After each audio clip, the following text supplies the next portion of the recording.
Welcome. I'm Kinetic Symphony.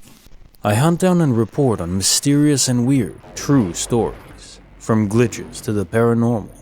This is my channel's monthly compendium for the month of November 2021. Case file number 360, written by Wretched and Divine. 2 laundry lines appeared from nowhere. I do the laundry every week. I take care of every step, collecting the clothes, loading the washer, starting the washer, unloading it, and hanging the clothes up to dry. I've been living in the same apartment for over a year now, and have been consistently the only one doing laundry for as long as I've been here. I hang the clothes on a line out in the balcony, where I meticulously make sure that no pieces are overlapping, and each piece has the amount of pins needed to hold it in place. I've always complained about how small the space is for hanging the clothes, since we only had 3 lines to hang our clothes on, and a week's worth of laundry every time. Well, it's like whoever controls the simulation heard that, as just last week I found 2 extra lines. I stood there for a second, wondering if I was in a dream or if I was sick or something. The lines were even colored as opposed to the other 3, which are completely white. They even seemed newer and were tighter. I'm still completely baffled as to how they got there. I asked the person who lives with me if they had anything to do with it, and they told me those lines had always been there.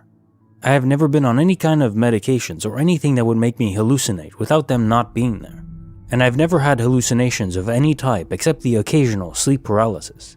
I'm 100% certain they were not there before. Edit. To those wondering if maybe my roommate was responsible for adding the extra lines, I'm sure they were not, for multiple reasons. 1. They wouldn't lie about not installing them. 2. It's not possible for them to install them without some sort of extender, as a large part of the lines are in an unreachable place. We do not own any sort of extenders, or even ropes for that matter. 3. They aren't the type to do spontaneous nice things, or do things without being asked. 4. They are not pranksters either, and wouldn't do this to mess with me. Bonus file, written by Free Cicada 502. Stories continuing her supernatural madhouse. Some people have suggested demons. I read a story here about this guy whose friend's house was haunted by a demon who hated him, and the thing was attached to all the negativity, and I feel like that might be what's happening here, or at least in my house. The night I posted, while I was getting ready for bed, I heard a male voice yelling my name from my backyard while I was in the bathroom. I just ignored it. I didn't even bother to check if someone was really there. This was around 9 p.m. On October 2 at 11:30 p.m., I smelled my great-grandma's perfume in my bathroom 3 times while I was there. It wasn't 3 separate occasions. I never left the bathroom. I know what she smells like. I have 3 of her brooches that she left me after she died, and I can't wear them because they smell like her. She has a distinctive smell, and nothing in our house except for her things smell like it, much less our bathroom. We do have an air freshener in there that's on a timer, but the scent in it was rose and is wildly different from how Nanny smells. I left the bathroom crying because it felt so real, and it was like she was in the room with me. And the weird thing is that after she died, I kept thinking about what if she's haunting us. She died like 3 years ago, and I had no reason to think that, but I couldn't get it out of my head. On October 11th, I smelled it again, and I kind of yelled at her. I was saying how all the rooms in the house were haunted. Why would you pick the bathroom? And how we weren't very close, so why are you haunting me instead of my mom? And I apologized immediately after because I felt like I was a bit rude. I haven't smelled it since, so I'm hoping that's over. On October 14th at 7 a.m., I was playing in the kitchen with my cat Ivy while sitting on the floor in front of the dining room table. We have an umbrella open in the front of the litter box to prevent our dogs from going in there, and the umbrella moved. I don't know what made it move, but it wasn't my cat's. On October 15th at 6:40 a.m., I was leaning up against a counter in the kitchen so that Katniss would rub against my back. She had turned around and was walking towards me, and she jerked her head around like someone grabbed her tail and jumped down and ran under the dining room table. I've been having a hard time sleeping ever since my mom heard the voice. I keep randomly waking up and falling asleep. This has happened several days in a row. I'm a heavy sleeper. I've slept through a hurricane, and the only thing that woke me up was the power going out because of how hot my room got. I have no idea what's causing me to wake up. I'm not under any stress, and I'm usually exhausted by the time I get into bed. Any ideas? For everyone suggesting carbon monoxide poisoning, the only thing I can think of that could be leaking is our oven. It's older than me and shares a wall with my bed. But if it is leaking, my mom should be more affected. She's the one that cooks and spends the longest time in the kitchen. She's not having trouble with her memory. Our cats also love the kitchen and like to lay in the window across from the stove. They haven't been acting strange. As for suggestions to set up a camera, we have a small camera that my dad bought a while ago, but we don't have a computer to actually check the footage. I was going to try to record myself sleeping with my phone on an app, but it picks up the AC in my room. Sorry, but I live in the South. I'm not sleeping without it until it gets colder. My dad is quite abusive to me physically. He was abused when he was a kid. He has complete control over the finances, so I'm unable to get a job, and so is my mom. We're trying to figure out a way to get away from him, but I don't know if we ever will. For context, my house is a one-story brick house that's on a huge hill. Our driveway isn't level, and the emergency brake has to be on all the time in my mom's car. The back of the house, aka my room, the bathroom, the office, and part of my parents' room, is around 3 stories high. My parents' room is at the corner of the house, so one window is very low to the front yard, while the other one is really high. This is why I said it's really hard to break into my house. Not only that, but because my mom doesn't work, she's home 24/7. We also have a streetlight on the corner of our yard near their room. I feel very safe from outside threats. One night, me and my sister were watching a VHS movie in my parents' room. They have a giant box TV in there, so we often watched movies. I was sitting on my mom's side of the bed, near the tall window, while Tori was sitting on the other side near the low window. I want to emphasize how freaking tall that window is. I heard a metal-on-metal noise that's one of the sounds I can't stand, so I turned to look for the source and I noticed that the screen in the tall window has been cut. A perfect horizontal cut was now in it. I screamed and we ran out of there. My parents went to check outside and found nothing. No footprints in the dirt, no ladders had been moved, no weird cars on the street. Absolutely nothing. I found out recently that they never replaced the screen because Katniss had been sitting on the windowsill and I went to pet her and noticed it. I flipped out on my mom and she said it was pointless to fix. Weird little noises always happen in the bathroom. We used to have this muted, pink-colored plastic trash can in there before we remodeled. It didn't matter what time you took a shower. Around 5 minutes in, you would hear something tap on it. It was a very hollow noise. I don't know how to describe it, but I knew it was a trash can. I tried to rationalize it, thinking that maybe the heat caused the plastic to warp, making the noise, but it even happened to my dad, who takes pretty cold showers. It happened to my friends too when they stayed the night. I always had to warn them about it. Anyways, this is the one experience that my sister can remember. She had been taking a shower and we all heard this loud-ass noise. My mom goes to check on her and Tori literally falls into the wall, like the wall was caved in. We just assumed she had slipped and moved on. But later that night, she told me something pushed her. The hole isn't there anymore. It had been for years, but it was fixed when we remodeled. There was a plastic bag literally duct taped to it to prevent the wires in the wall from getting wet. The wall she fell into was connected to the office wall. I don't know if the thing knew that and wanted to mess with the power, or maybe even electrocute Tori, but it was creepy. I would like you all to remember that it is not possible for my family to move. The last thing that often happened in the bathroom were the shadows. So the tub is right behind the door. So when you open the door, it's right up against the shower curtain, but there's like a small wall directly behind the door. So it goes a bit of wall, and then the rest is a curtain for the shower. And then you reach the other wall, if that makes sense. So when you're in the shower, you're facing with your back to the door, essentially. When someone walks into the bathroom while you're in the shower, you can see the shadow of the door opening, someone walking in, and then the door closing. But the problem is that sometimes when I'm taking a shower, I can see the shadow of the door opening and something walks in. I peek from behind the curtain, but the door is always shut and nothing is in there. I would say it's my imagination, but I've heard my mom call for me, asking me why I'm in the bathroom, so I know it happens to other people. This is kind of connected to the bathroom. The bathroom doorway is parallel to the living room doorway. There's a hallway in between where my room, my parents' room, and the office are. There's a painting that my great-grandpa did that's in front of the doorway that's framed, so there's glass protecting it. Because there's a window right in front of the bathroom door in the bathroom, you can often see your reflection in the glass. Sometimes I see a figure that's taller than me in it. I know it's not me because my head only reaches a certain point in the painting, but the shadow reaches a bit higher. For anyone who might ask, no, the thing isn't Opa. He's been dead for a long time, longer than I've been alive. The only one in the house that knew him was my mom, and Opa loved her. From what I hear, he was a really sweet man who loved his family. His wife Nanny never remarried and never moved houses until she died a few years ago, and I smell her perfume sometimes. Okay, now for the woods. I'm not even going to try to explain where this takes place in the neighborhood, because this is already quite long. Me and my friend Destiny had been walking around selling those world's finest chocolate bars. First of all, this creepy woman wanted us to come into her house, so that was just weird on its own. We had been walking and noticed this marker on the ground. Like it was a piece of wood with this orange fluorescent plastic tied to it, so of course we had to check it out. It marked this little trail. We walked down it a bit and started hearing running water like a stream. This ties into another experience, so keep this in mind. We could also hear voices kind of singing, but we could tell they were working to cut trees. No cutting trees down, but you could tell they were cutting wood.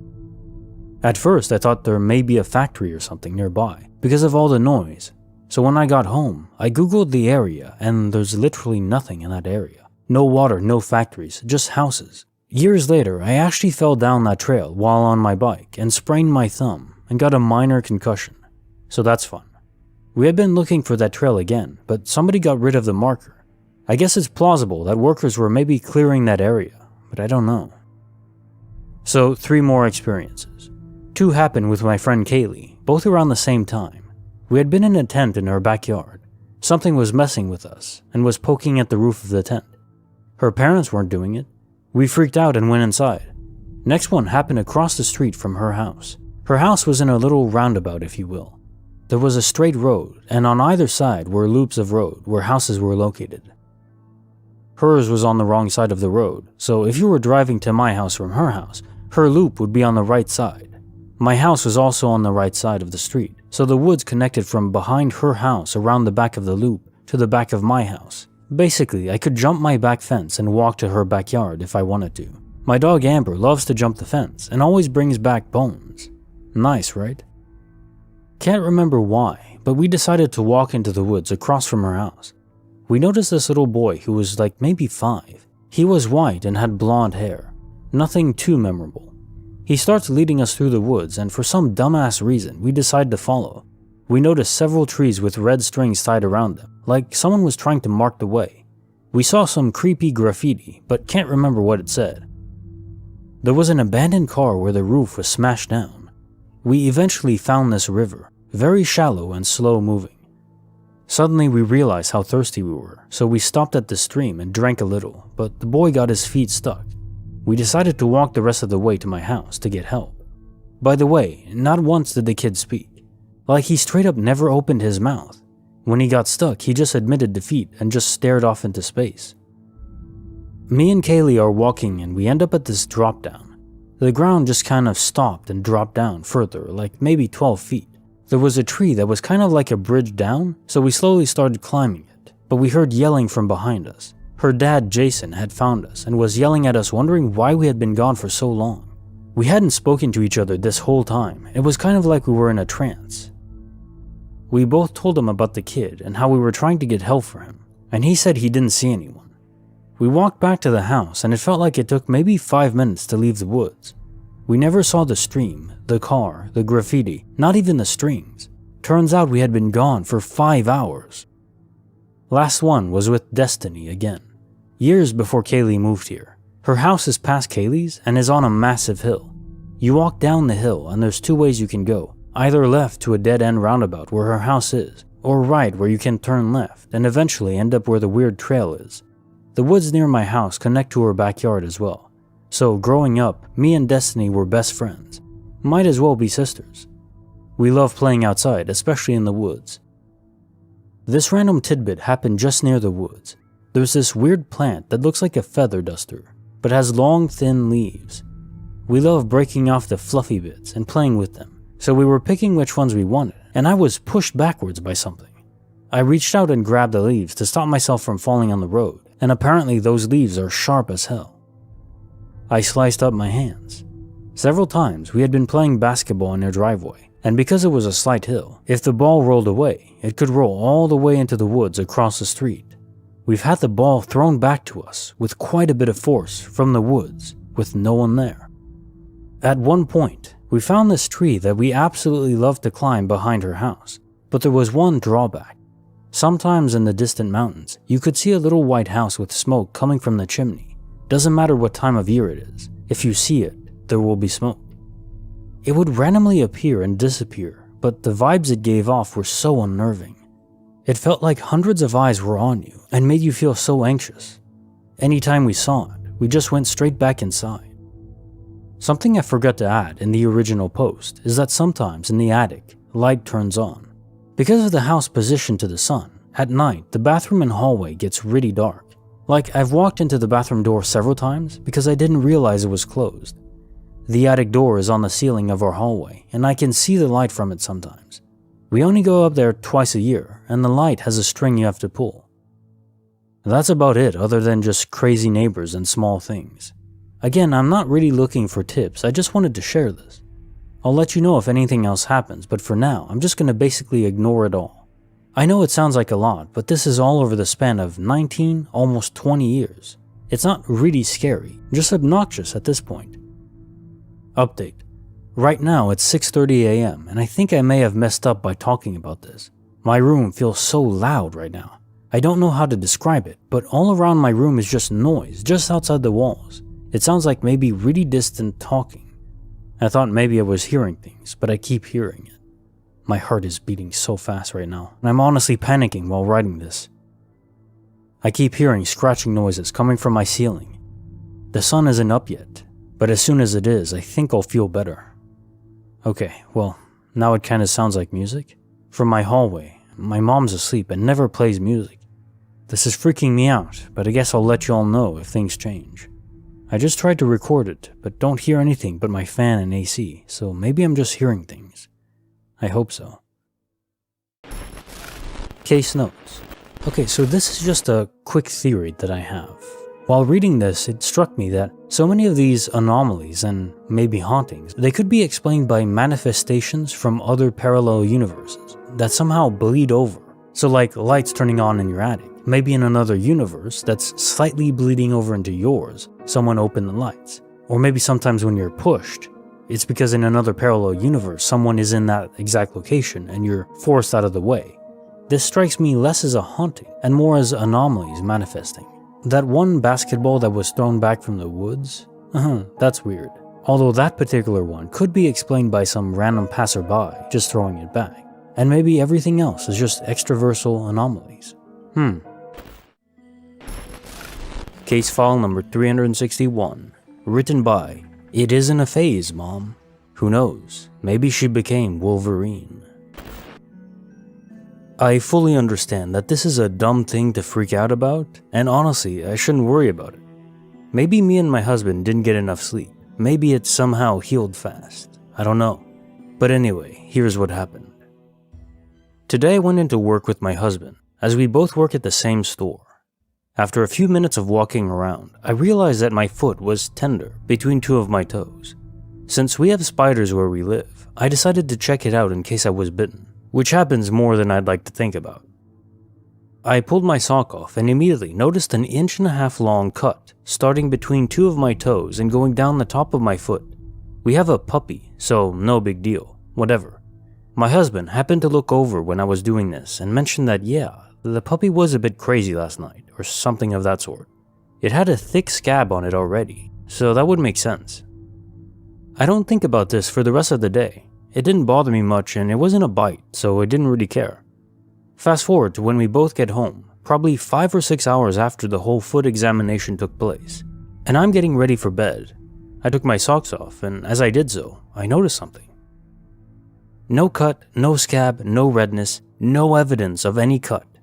I know this seems like no big deal, but this was a sizable cut I had. The scab had been extremely noticeable before, but now there was absolutely no sign of any injury. I even asked my husband, and he was just as freaked out as I was. He immediately confirmed that there was no way it could have completely disappeared that fast. If this helps his credibility at all, he was an EMT for a while. I just feel really strange about this because we both saw it, and now there isn't any kind of redness or marks. I know this seems like an exaggeration or something, and it isn't even that big of a deal, but I genuinely think something unexplainable has happened. Case notes. So, spontaneous regeneration. This is a new one. I wonder if it is a glitch, or maybe you somehow possess enhanced healing powers. There are always anomalies in the human race. We have so much genetic variance. There are people who are much stronger than others, even at the same body mass. There are other people who are smarter. Is it that impossible that someone would have healing powers to this degree? Maybe. If it's not that, then quantum immortality is always a consideration. You don't have a cut in this reality because you switched over. Although if that is the case, what caused you to switch over? It sounds like it was just an ordinary day. Case file number 362, written by L. Tongs. When the universe pulls a switcheroo on your favorite knife. I have this one knife that I've had for probably 8 years. It's my favorite knife. I use it for everything and take good care of it. At the end of last week, I was washing the dishes, including said knife. I put it away in the place I always do and went to visit my parents for the weekend. I came back Saturday and my knife is gone. I looked everywhere. In my room, all of the cupboards, literally every place I could think of, even though I knew where I left it after washing. What's more disturbing, there is another knife that has miraculously appeared. I've never even seen it, never used it, and it's freaking useless. I live alone, and there is no possibility of someone living in my basement or attic, as I don't own either of those. It's so freaking weird. I want my knife back. Also, that's not the first incident of this kind in my life, but this time at least, I know for sure that I'm not going crazy. Case file number 363, written by Tangerine Sally. A shadow forming into an instrument of war. This took place when I was 12, in the early 90s. I have no explanation for what I saw. My parents were invited to have coffee at the home of some friends. My sister, 11, and I came along. This couple had 2 children our age, whom we knew since we were babies. They had a finished basement that had a kitchen and a sitting area, so the grown-ups were having a fun conversation down there. Us kids got bored after a while. This was before computers, iPads, etc., and it was already dark outside. My sister, Dee, said, "Let's play hide and seek." Our friend Sarah had a younger sister who was 6, so we were trying to find something fun for her to do as well. Sarah started counting to 50 downstairs in the living room. My sister, Sarah's sister, and I headed upstairs towards the bedrooms, hoping to find a good hiding spot. We went into their parents' bedroom and hid behind the bed while we faced the door. We were planning to duck and hide ourselves when Sarah came up the stairs. The room was pitch dark except for the street light that was directly outside. The light casted a shadow on the wall in front of us. That's when I saw an unusual shadow on the wall. The shadow resembled a black pistol. I said to the 2 girls with me, "Do you see that weird shadow?" I looked around, but I couldn't find anything in that room that could make that shape. I walked up to it. The shadow started to slowly move backwards into an open closet. It was no longer a shadow, but now looked like a black pistol pointed at us, but moved backwards into the closet. I got the impression right away that it didn't want to be discovered and was trying to hide. I saw it move forcefully backwards into some clothes. When it did this, the clothes moved violently as this thing hid. I asked, "Did you see that?" And both girls whispered yes. I almost had the nerve to go in and move everything to find it, but suddenly got creeped out and ran downstairs. We didn't even care that Sarah never found us, but we announced that we didn't want to play anymore. We went from energetic kids to very quiet for the rest of the stay. We didn't say anything to anyone, but I told my parents a year after because it always bothered me. It felt evil, and it had some intelligence. I've always wondered if that family ever saw it or if they had other experiences, but I've never heard anything about it. I don't know why we saw it, what it was doing there, and why it was shaped like a pistol. I was invited to their house when I was around 20. Sarah was getting married. Her mother wanted to show us the dress she bought for her wedding, but I couldn't bring myself to go back to that bedroom, so I stayed downstairs. Bonus file. Written by Gajitri, of Prisons and Shadows. A few months ago, my uncle invited me to go to a well-known paranormal hotspot with him and his group. I've always been open-minded about the paranormal, as I've had other experiences with what I believe to be spirits or ghosts. The place in question is an old, out-of-use prison used to hold political prisoners, murderers, etc. Me and my uncle arrived first, and so he thought he would show me around. We walked down every wing, long dark hallways leading from the main foyer, all with prison cells on each side, of course. The least frightening experience was when I saw a dark figure standing there, and I looked at my uncle and looked back, and it was gone. This is when I realized my belief in the paranormal had been well placed. He then showed me to a room or cell. The reason I call it a room is because it was the most luxurious cell. It had comfortable pillows, a big soft mattress, and a bookcase to top it all off.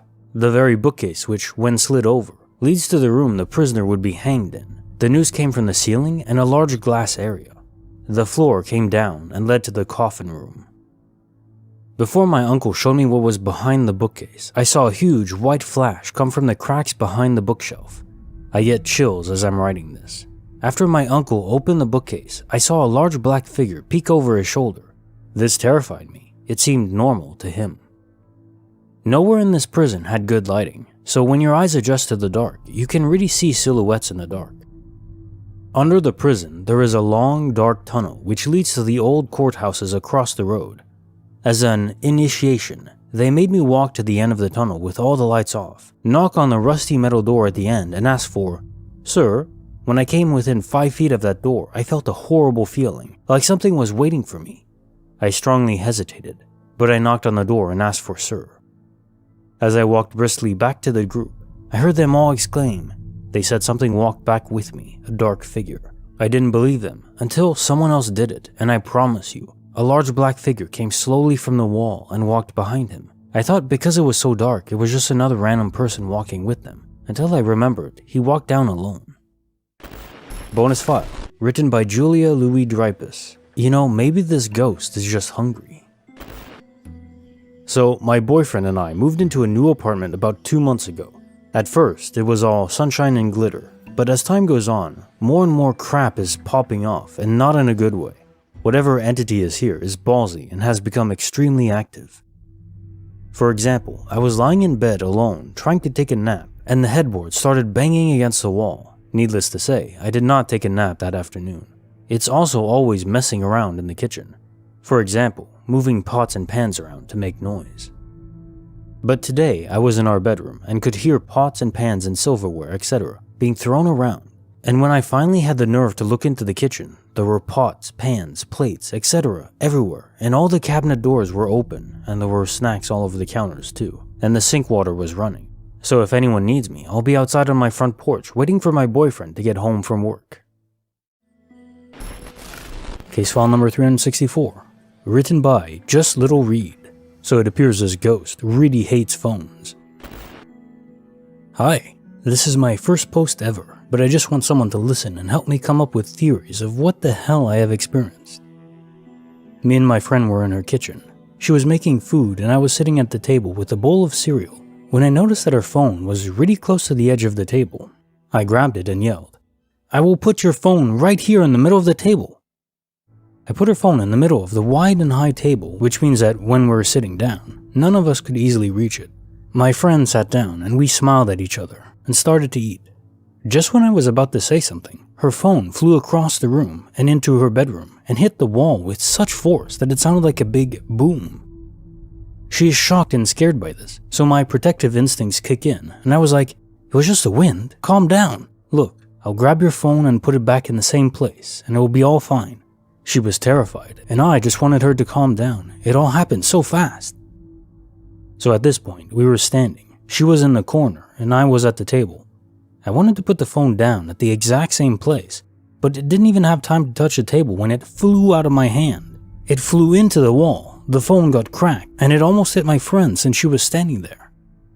If we weren't two who witnessed this, I would have thought I was hallucinating, but she recalled the event in the exact same way. We don't talk about it often because it makes her really scared. What happened? Case notes. This is just odd. Whoever this ghost was, the echo of this person, clear as day that they were a Luddite. They really hate technology. Case file number 365, written by Anonymous. When you meet your best friend from the past as yourself from the past. This was about 5 years or so ago. I was at the pool trying to get a few laps in, but gave up as I kept bumping into people who were playing in the lapping lanes.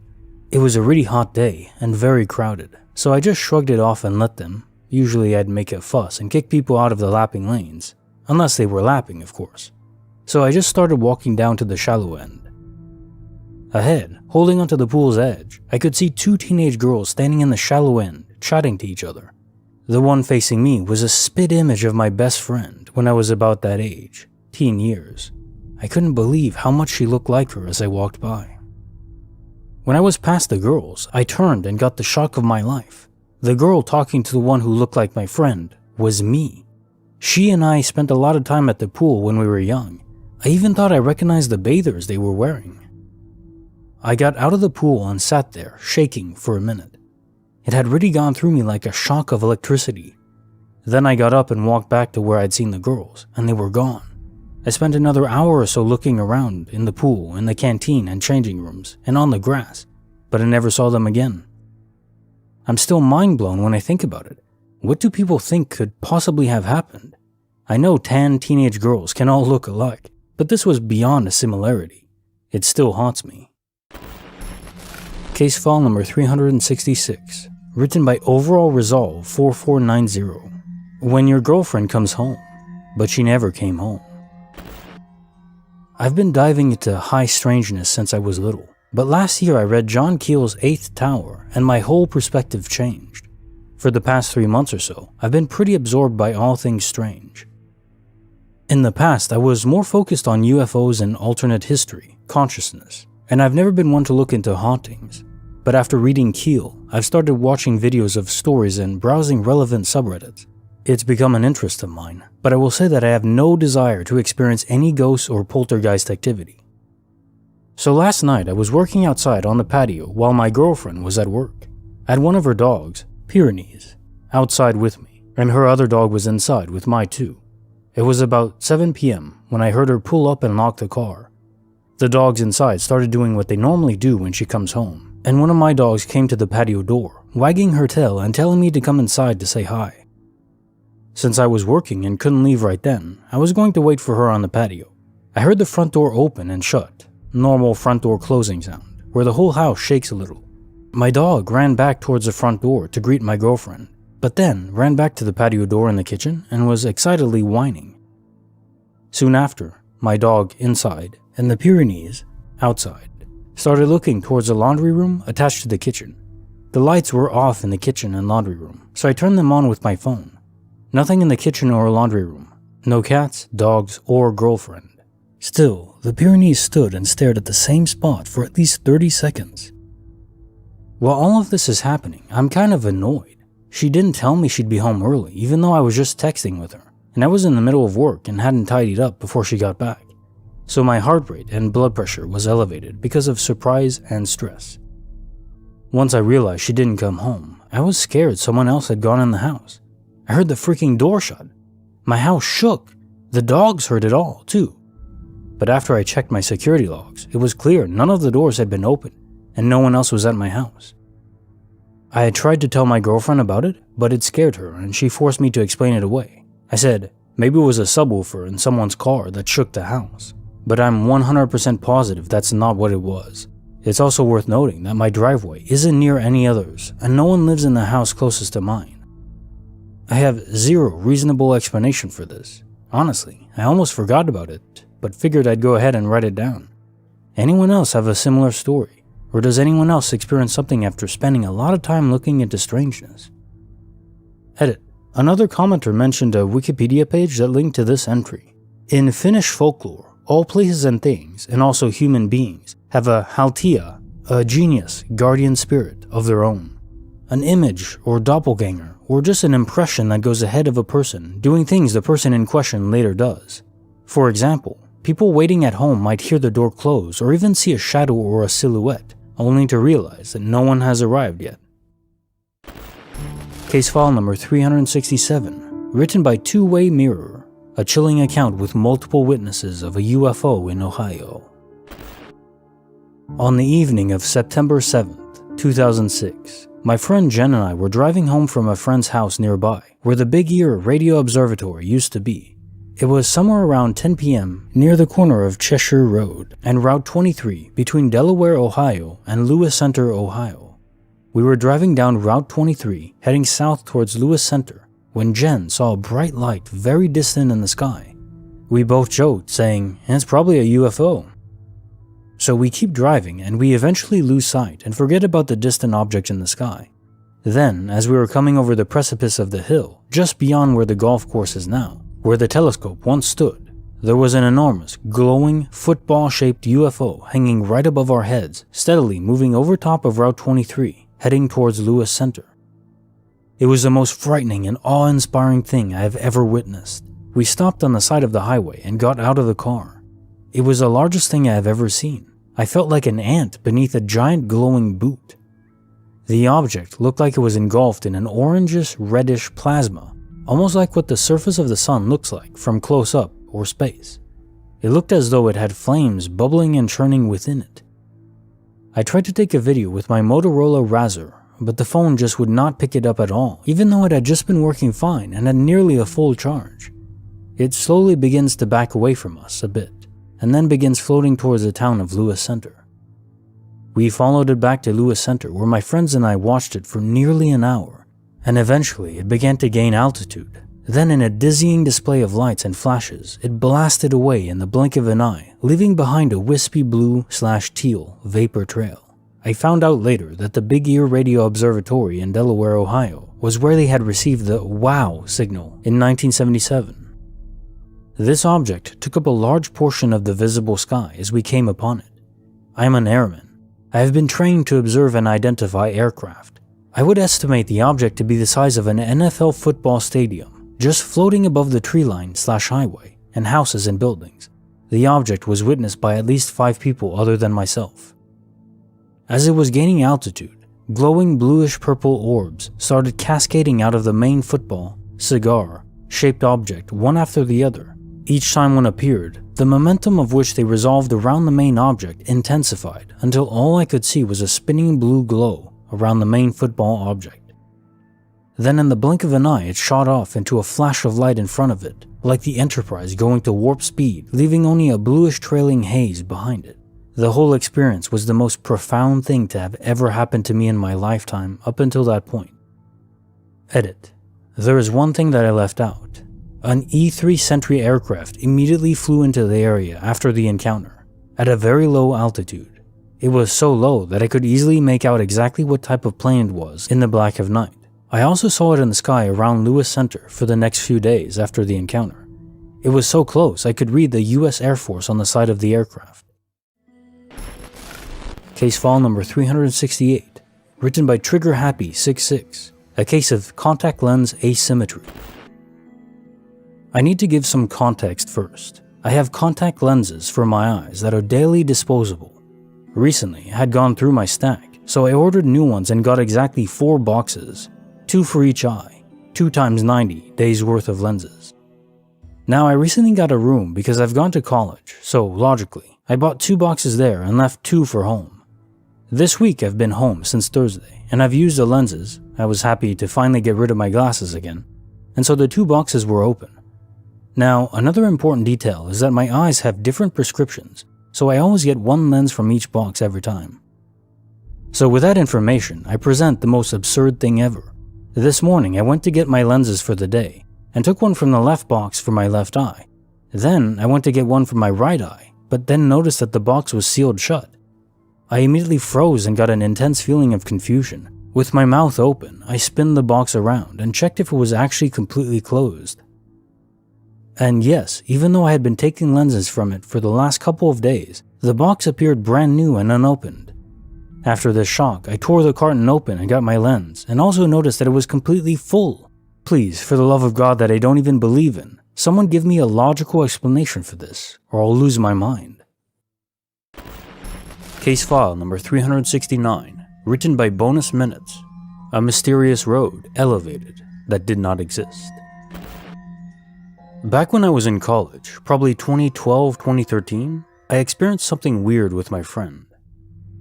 I went to a community college in New Jersey, and had met a lot of friends. One night, two guys that I didn't know super well, but seemed cool, wanted to chill.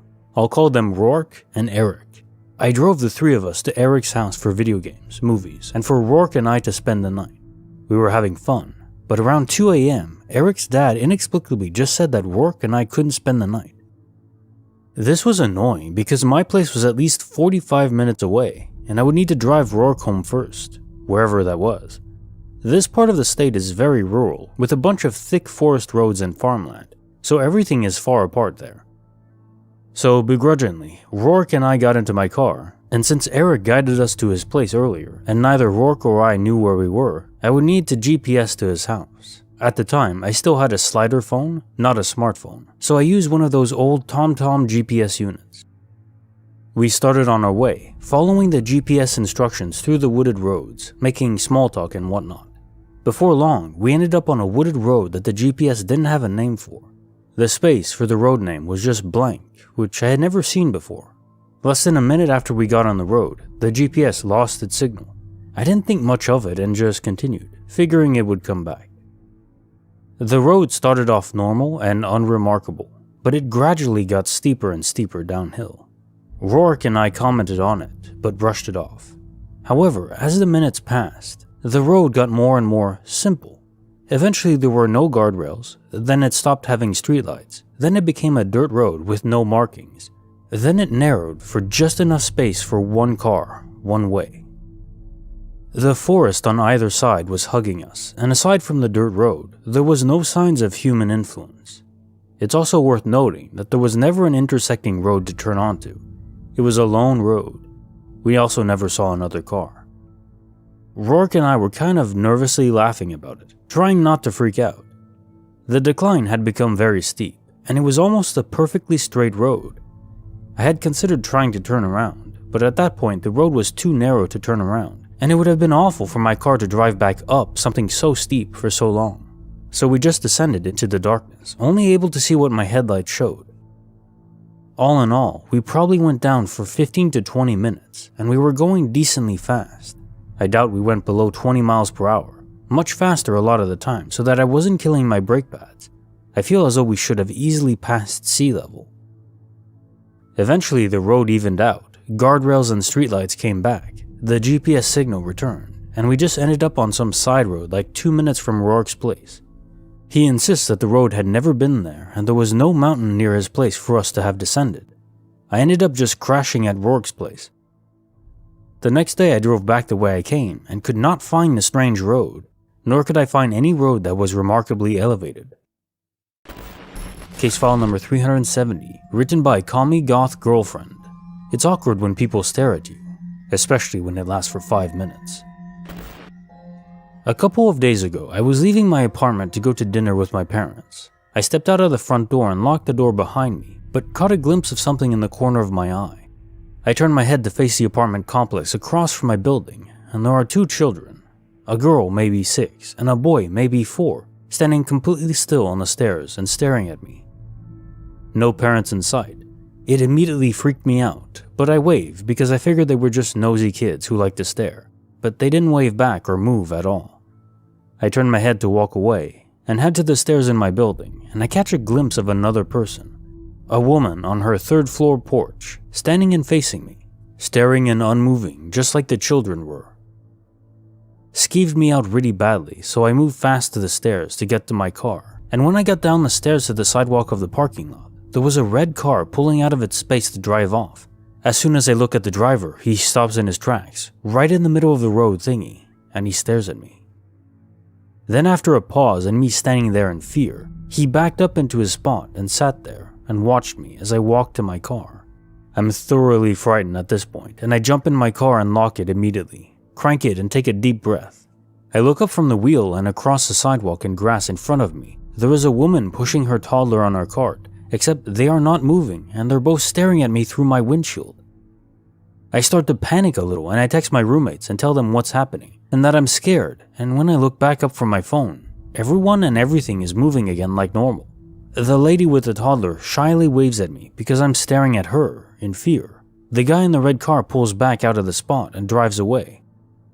Everything just paused and focused on me for less than 5 minutes, and it was horrifying, and I do not know how to explain it. I was getting worried I had something weird on me, or I was falsely accused of something. It was really freaky, and I hope to not experience it again. Case notes. I was having a symmetry thought here. What if whatever caused this made you appear to them as you staring at them? Like you were the one tranced out, to them they were normal, and to everyone in this scenario, everyone else seemed weird, but to them, they were acting normal. Something sort of possessed you all in that area. I don't know if it was a spirit or some phenomena in that area that just made everyone go into a weird trance, not realizing what they were doing or misperceiving what other people were doing. I've never heard of this effect outside of hauntings, but then it's in a limited capacity and it would happen again because you're possessed. That's not the vibe I get here, so there's one element that fits there, but everything else doesn't. Very cool, but also freaky, of course. Case file number 371, written by Dumb Spyro Spiro. When frames skip a beat in real life. I'm currently on a metro bus heading home, sitting about dead center of the vehicle, so 4 rows back from the front entrance and the driver with the automated fare collector next to him. Since the start of the route, I was the only person riding, and it stayed that way until we got closer to the city and a woman boarded. I was just kinda in my own little world, listening to music on my headphones, but for whatever reason, I started watching her fiddling with the bill acceptor, trying to get it to accept crinkled dollars. She struggles for some time and finally gets her fare in. Then she turns my way to walk down the center aisle towards the seats. This is when it gets weird. She likes to phase forward a good 10 steps down the aisle to about where I'm seated. I don't mean she moved super fast or took a giant step or she somehow looked closer than she was. I mean, 1 second, she's at the front of the bus, and the next, she's halfway down the aisle of the bus. This woman moved half an entire bus length in less than a second. If it were a film, it would look like a handful of frames were cut out and the reel spliced back together. After that, she just casually continued to the back of the bus. I wasn't sleepy like that, hell, I don't think I even blinked. Super weird event in an otherwise boring bus ride. Bonus file, written by the freshest scone. A white hat luminescent figure moving in slow motion. I don't believe in ghosts or anything paranormal. I'm not religious or spiritual, and just generally don't think anything of the sort exists. But tonight I encountered something that genuinely terrified me, and I can't form any sort of logical explanation for it. So I have a dog and I almost always walk her at night due to my schedule. I'm currently living with my parents who live in a very upscale private community, one which I'm extremely familiar with and I've walked hundreds of times before, both during the day and night. It's a very safe place and I never feel any sort of risk walking at night, aside from visibility to passing cars, for which I wear reflective armbands. Tonight I was taking my dog on our daily walk and we crossed a road that led from one section of the subdivision to another. While entering this next section, I noticed up ahead about 80 to 100 meters a figure moving down the road across from the direction I was going. The best way I can describe it is if a person was wearing a slightly luminescent white hat skipping down the street. The problem is, first of all, there wasn't enough light to get a clear view of whatever I saw. I could definitely see the light that appeared to be a hat, if it was a person wearing one, but not enough to discern anything more. And the most disconcerting thing was that even if the person was wearing a light hat skipping down the street, they would have been moving in slow motion, almost suspended in air between jumps. There was also no sound either. After seeing this, I yelled out several times asking if there was anyone there, and I didn't get any response. At that point, I noticed that my dog was whimpering and had her tail between her legs. For me, this was the scariest part because I've never seen her act like that in any situation ever. If she sees another person while we're out walking, she'll get excited and pull on a leash, wanting to go up and say hi. If there's another dog or animal she's unsure of, she'll bark and start running in circles around me. I have never, under any circumstances, seen her act scared and start whimpering. That was enough to make me go, nope, and turn the hell around. Like I said, I don't have any belief in anything paranormal, but I had no intention of messing around with whatever the hell I had just encountered. So we turned around and finished our walk. I admittedly glanced behind frequently, making sure there wasn't anyone following. We're now home safe, which leads up to me typing this right now. I've never experienced something like that, and I have no idea what to think. Rationally, I think it would be more likely I hallucinated or something, rather than it being anything paranormal. But the thing that bugs me the most is my dog's extremely uncharacteristic reaction. If I had been seeing things, then why would she have behaved in a way she never had before? Just wanted to share my story here, and hopefully I don't sound insane. Case file number 372, written by Anonymous. A near-death experience on the road, and a family of creepy dolls without faces. I'll try to keep this quick, but that's unlikely. This happened in 2016. A combination of a near-death story with a glitch I can't explain. Me and two friends, 16 and 18 male, were hanging out on a Friday night with not much to do. No drinking or drugs involved. We decided to take my friend's recent hand-me-down car for a cruise on some popular driving roads in the mountains. The car was manual, and the owner and my other friend had very little experience driving standard, so I was the driver. The trip into the mountains was uneventful, and we pulled over and switched drivers a few times so they could get the hang of manual. On the third switch, my friend with zero manual experience hops in and gets it moving.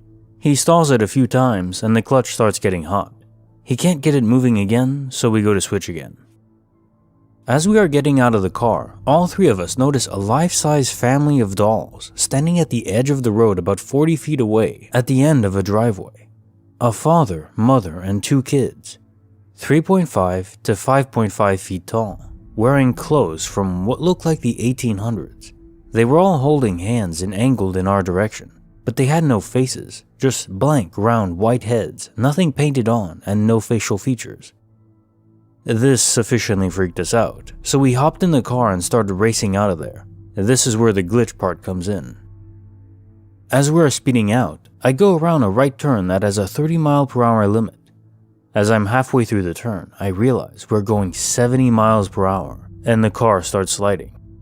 I countersteer. The car swings one way, then back the other way, then once more in the other direction. The car comes to a stop perpendicular to the road, a foot from the edge of the cliff, and facing a large, 30 feet tall times 80 feet long, white retaining wall. We drive slowly in silence the rest of the way home and go to sleep. 2 days later, I worked up the courage to go check the area out during daytime. The dolls weren't there, and the location of the driveway seems to have changed almost a half mile. I knew it was the same one based on the VW Vanagon they had parked at the top. Weird, but maybe I was too freaked out to notice where we were that night, despite clear landmarks. I'd driven the road countless times, so it was an uneasy feeling. Next, I went looking for where the car slid out. I managed to find the turn and identified the same 30-mile-per-hour sign. I saw the tire tracks from our car, but when I followed them to where they stopped, there was absolutely no retaining wall there. Very, very confused now. I drove up the road another 3/4 of a mile, and there's the exact same retaining wall I remember seeing directly in front of us that night, with no tire marks in front of it. I have no idea how these locations changed. It took me a long time to think of it as a glitch in the Matrix. If I didn't have another two people with me, I'd think I was completely insane, but they remember seeing the same things in the same places as I did. I feel like our brains could have omitted some things, as is common with certain trauma, but for all three of us to experience the same thing is still odd. That's all. I've told this story over the years. Some people think I'm crazy, some don't. I still have no idea what happened that night, but I'm still alive, as far as I know, so it's all good in my book. Case notes. So this was only briefly touched on, but those dolls being there is very creepy. It almost reminds me of the weeping statues in Doctor Who. Of course, in this case, they weren't following you if you shut your eyes, but damn, that is just ominous, isn't it? And yet you survived, so maybe it wasn't ominous. Maybe somehow this was a signal of a guardian angel, changing the very landscape that night for you and your friends, so you wouldn't crash into anything. I don't know what to make of those dolls. Case file number 373, written by Goofball John McGee, Seiko brand watches and a glitch. Short story happened a year ago. My girlfriend and I were in the local mall for a quick errand when we passed by this famous watch boutique there. They had a poster of the newest Seiko dive watch. This piqued my interest because not many stores stock Seiko here. So naturally I asked my girlfriend if we could go in for 5 minutes. We did. I tried on a couple of watches. I didn't like the collection so much, and the sales rep told me to check next week because they're adding newer ranges as and when they get cleared by customs. She cited the virus that shall not be named and all that. I agreed and we walked out of the store. The store was empty, and that's not very uncommon because there were several social distancing guidelines for that mall. As well, the boutique itself has mid to high-end brands. Now here's the kicker. We were near the mall 8 to 10 days later, and we decided to check if they had other models, but they vehemently denied that they ever carried Seiko. I felt like I was crazy. I said there was a poster outside and everything. The manager said there may be a chance it was another branch, but to his knowledge, the boutique itself doesn't stock Seiko, no matter the branch. Dumbfounded, I emailed their head office, and even they told me the same thing. My girlfriend and I spoke about it, and we just couldn't explain it. What the hell did I try on? And where? Case file number 374, written by the Horjay, a lock of hair out of place. I, 30 female, was doing my hair the other day. I pulled it into a ponytail and realized a lock of hair behind my ear had fallen out of the ponytail. It was resting kind of awkwardly on my shoulder, as though it had fallen perfectly vertically and piled on my shoulder. So I let my hair down and put it into a new ponytail, leaving the old ponytail holder on my wrist. I was looking in the mirror in my bedroom the whole time.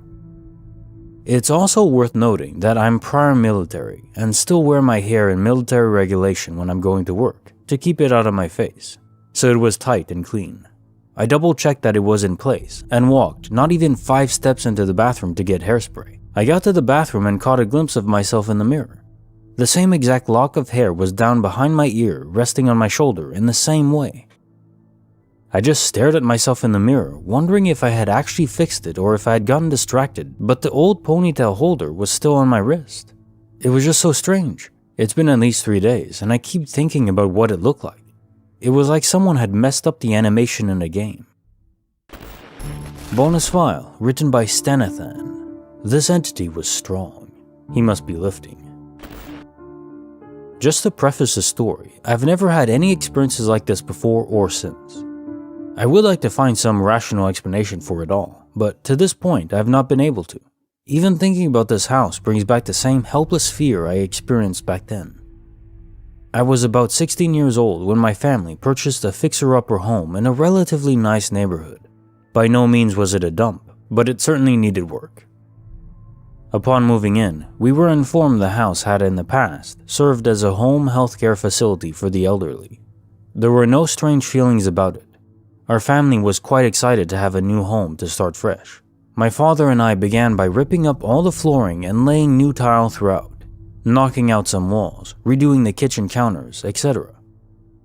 Next was the backyard. It was basically just a dirt lot with a little porch. On the porch was a laundry room, a tiny little shed near the back door. The first strange thing we noticed was that there were multiple locks on it. The odd part was that the locks were on the inside of the laundry room. The door was rather heavy. I don't believe it was wood, but it was a dense material. On the inside of that door was a tiny child-sized handprint. Not in paint or dust, but it was impressed into the door. This baffled us for the longest time. My brother and I began tearing up the yard, getting ready to seed it, and my brother hit something hard that made a ding sound. We kept dinging around until we decided to pause. We didn't want a massive hole in the yard. My father's curiosity got the best of him, and he decided we would dig until we unearthed whatever it was. We dug a massive hole and discovered an entire twin bed frame, black and rusty. In addition, we found several small plastic children toys, many of which appeared to be partially melted. This officially gave us all the creeps. Over the next few months, strange things started to happen. Our 2 dogs would stand and stare down the hallway, growling and barking with their hair on end. Every time this would happen, we would all pause and watch. This became more frequent until they began going into my room at the end of the hall and repeating this, staring into my closet. This was obviously unnerving, but ultimately decided there was nothing to worry about. They were just being good boys. Sometime later, I remember waking up in the middle of the night and feeling an extremely dark, oppressive feeling, like I was being watched. I sat up and looked around the room, and there was nothing. but the fear and the energy was paralyzing. I am roughly 17 at this time, and I began sleeping with my head under my covers. Every now and then I would wake up in the middle of the night, and that feeling of being watched persisted. That fear was so heavy I wouldn't even look above my comforter, fearing I would see something large and ominous staring back. I told my father about this, and although he believed me, there was nothing to be done about it. A few months later, that all came to a head when I awoke to someone shouting my name in the deepest, raspiest voice. I jumped out of my bed and flew to my door at light speed. I threw it open to find my entire family staring back from their respective bedroom doors. "Who the hell screamed my name?" I said. Everyone just stared at each other, visibly shaken, and stated they all heard their names screamed as well. Things intensified from there. Things moving or being knocked off of shelves. In the movies, it's always something small, only noticed by someone alone, but in our case, it was always on full display for whoever was there. My brother's football team was over one day, in the living room eating and playing Xbox while my dad cooked, when several items on the top of our entertainment center went flying several feet. This was not the case of the items rolling off of an uneven surface. These were signed baseballs and footballs flying off and hitting the wall. These football players took off running through the front door. By this point, my family had grown used to the strange happenings, and after standing there taking it all in, we picked up the items and went about our day. The next significant event was when my dad's friends were over, sitting on the couch. These were not tiny people, rather heavy set. All three on the couch, when in mid-conversation, the couch moved several inches to the left, screeching across the floor quickly. This startled me, and I jumped. I have never seen anyone move as fast as those three people on the couch. You would have thought we had ejector seats on that couch. A short time later, I was coming home from work in the early evening. I pulled into the carport and saw the door was wide open. I knew immediately something was off. I apprehensively peeked in and saw the back door was also open. I walked in and immediately felt a feeling of dread as I looked around and saw every door, cabinet, and drawer in the kitchen wide open. Thinking of myself as a tough guy, I grabbed a knife and decided to search the home while yelling out for my family or whatever potential intruder may be there. When I got to that dark hallway and stared down it, I knew something wasn't right. The fear overshadowed whatever courage I thought I had, and I ran out and called my father. They were out walking the dogs. They ran home and saw everything was open. We searched the home, but no one was there. Things got very dark in our home. Everyone was always angry and fighting. Families have issues, but this was constant, almost inexplicably so when looking back on it. I started having these moments where I was like daydreaming, but deeper and more vivid. I couldn't hear people around me. It was like being somewhere else. Finally, one day, a girlfriend of mine was over. I was sitting there on the edge of my bed, staring into my closet where I had my entertainment center, when I dozed off into one of those daydreams. I saw my girlfriend take my phone and walk it into my dining room where my family was sitting and sat it behind my dad's records to prank me. When I snapped to, I stood up casually, walked to the dining room, moved the records, and grabbed my phone. My girlfriend and the entire family stood there with their jaws on the floor. "How did you know where that was?" I started saying, "Well, I saw her put it there." As I said this, I started to realize how bizarre that sounded, and started to feel freaked out now, seeing them stare at me like a crazy person. I just walked out of the door, started my car, and went on a date. That came up several times, and to this day, I don't like talking about it. It was too strange. There were many more events. These were just the highlights. I was glad when they sold that house. Whatever the explanation for all of these things, they were creepy as hell. Case file number 375, written by Relatively Funkadelic. A mystery in the Big Bend National Park.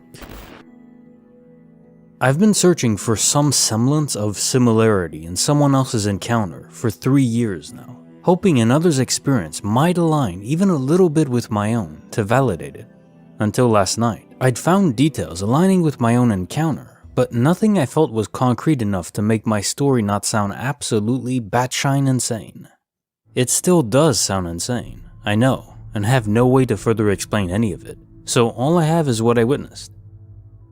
I found a post on here from 18 days ago that sounds eerily similar to my own, the key difference being the familiarity of the voices mimicked. leading me to wonder if this thing had been watching us for a while. To get both of our voices down, it would have to have heard us at the most recent, 10 hours earlier before we had left for work.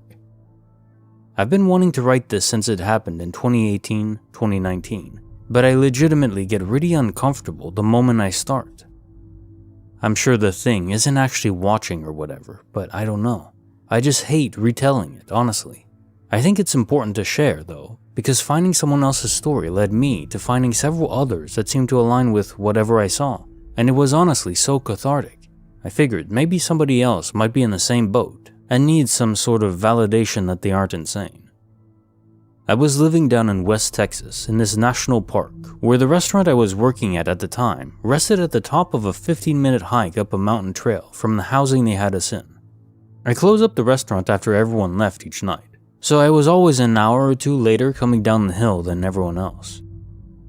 Usually pretty empty, really quiet, uncommon to encounter anyone else, as the only thing at the top of the mountain is the closed restaurant, gift shop, store, and some of the trailheads. There isn't much reason for anyone else to be on the trail at that hour. And this one freaking night, I'm coming down, no moon, so it was pitch black, empty trail, characteristically quiet. I rounded this last bend to get to my house, and right before I got off the trail to take a shortcut through the thicket of cactus and brush, there were maybe 15 to 20 trees. Even though it's a desert, the top of the mountain has a high Sierra microclimate. When I hear my best friend / roommate call out my name, clear as day, in the other direction. He said my name, and when I turned, said it again. In retrospect, it sounded funny. It was close, 15 yards away maybe, but it sounded far off at the same time. Like if someone recorded his voice from far away, but played it very nearby. It just sounded off, but not enough to flip a switch immediately. And maybe I'm painting the memory of it differently than it actually sounded. So I'm facing my house, maybe 50 yards away, and the voice comes from directly to my left, on this foothill of the mountain we'd like to hike around sometimes. It was much more tree coverage than the trail I was on, and considerably more than the thicket separating me from the clearing surrounding my house. If you walked 5 feet in the direction the voice came from, you'd completely disappear from the view of anyone on the trail or on the back porch of the house, immediately. Hearing my friend's voice calling me over, I was like, oh, cool, we're night hiking, and I turned to follow it. But right before I take my first step into the tree line, I hear his actual voice down on our porch saying, "Hey, who are you talking to?" Which stops me. I turn back to face my house, confused as hell, just in time to see this freaking thing burst out of the freaking thicket I was just about to shortcut through to begin with, before hearing the first voice and turning away. And from the exact spot I had walked down every single night, this freaking thing bolts. It was humanoid technically, but the thing is tall as hell and way too skinny for a human, like at least 8 feet tall but slim. It looked inhumanly slender. He was hunched over and running like he had just burst off a track mark, but kept that same form the whole time, never got all the way upright. Okay, so as for the color, that has always messed with me, because for one, I'm colorblind as hell, and it was like a greenish, yellowish thing, and I get greens and yellows mixed up a lot, at least for this hue of green and yellow. And for two, it looked like it was giving off its own glow, which has always sounded so absolutely ludicrous. I never tell anyone that I do not absolutely trust them to give me the benefit of the doubt before thinking that I'm completely making it up. Because if I heard this story, I would honestly think someone at the very least is exaggerating. Our back porch light was on though, and the thing lined up with where it could have been shining on it. So if this thing was translucent, it definitely could have taken on that sheen by reflecting the porch light. The colors do line up, I guess. If you'd reflected the light, it may have looked like this thing's color, but it certainly wasn't identical. Honestly though, I swear it had its own shine to it. Like looking at a glow stick that's dying. More than enough to see, but kinda faint. Regardless, it was a light that definitely wasn't there a second before, when I'd gotten to the shortcut. It would have stuck out for the last 50 yards of the walk at least. It should be noted, had I followed that thing's voice, 2 things would have happened. 1, I would have completely disappeared from the view of anyone, and 2, I would have turned my back on whatever that thing was and entered into the thicket of trees, weeds, and cactus, far too dense for me to turn around, run, fight back, anything. That trail I would have gone towards leads directly to the edge of a cliff that drops down into a massive break in the mountain. The window in Big Bend National Park that cleanly drops all of the 6,000 feet to the wide open desert below. That could be the purpose of that direction. To be honest, if I was going to try to do something nefarious, it would be the perfect place to both find someone and lead them quickly to a spot where no one else would come up on you. Legitimately, in the middle of the day, you could probably make someone disappear over there if you wanted to. Anyway, how this thing was running, it immediately felt like I'd freaking spooked it.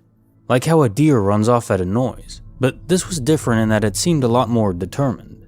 It seemed intelligent, aware of its own movement, not just acting out of instinct. Kinda like spooking a person if they'd been watching you from the bushes or something, you know? Like it spooked but sentient, and definitely acting like I'd just foiled some nefarious plan. So naturally, I also freaking bolt, exposing my back to this thing, but taking the opposite, slightly longer way back to my porch. My freaking buddy, God bless his soul, is still there when I make it, and he asks again, "Who are you with?" His face is just confused as hell, and he keeps looking past me, and I'm like, "You heard it too, right?" And he says, "Yeah, where are they?" And I was like, What? There were multiple?" Apparently, from his perspective, he had heard multiple voices alongside my own, all carrying on and joking around, talking back and forth pretty loudly. He said there were at least 3 other voices talking to mine, but that it sounded like a whole crowd coming down the trail. He said he could clearly hear us getting closer and closer for the past few minutes, and just assumed I'd run into a hiking group and talked with them as we headed down. Not the most uncommon thing in the daytime, but pretty uncommon for the hour of night. It took me a minute to show him that I wasn't messing with him and had not just split off from a group of hikers. I was completely alone and had not vocalized a word until he came up to ask, "Who are you with?" It took a second to even express my side of what was going on. I was so out of whack I couldn't find the words to actually explain it, so I just kept shouting, "I swear to God, I just heard your voice, and then this freaking thing, dude, this thing," or something similar to that.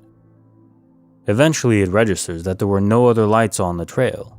I wasn't using a flashlight that night, so maybe there was actually some moon out, and I had just heard his voice calling me off trail and into the dark, and we both began trying to figure out what the hell we'd just witnessed. Okay, this part might be a little crazy, but I'm not implying anything, I'm just saying. This is what I'd been doing on the walk down before this happened.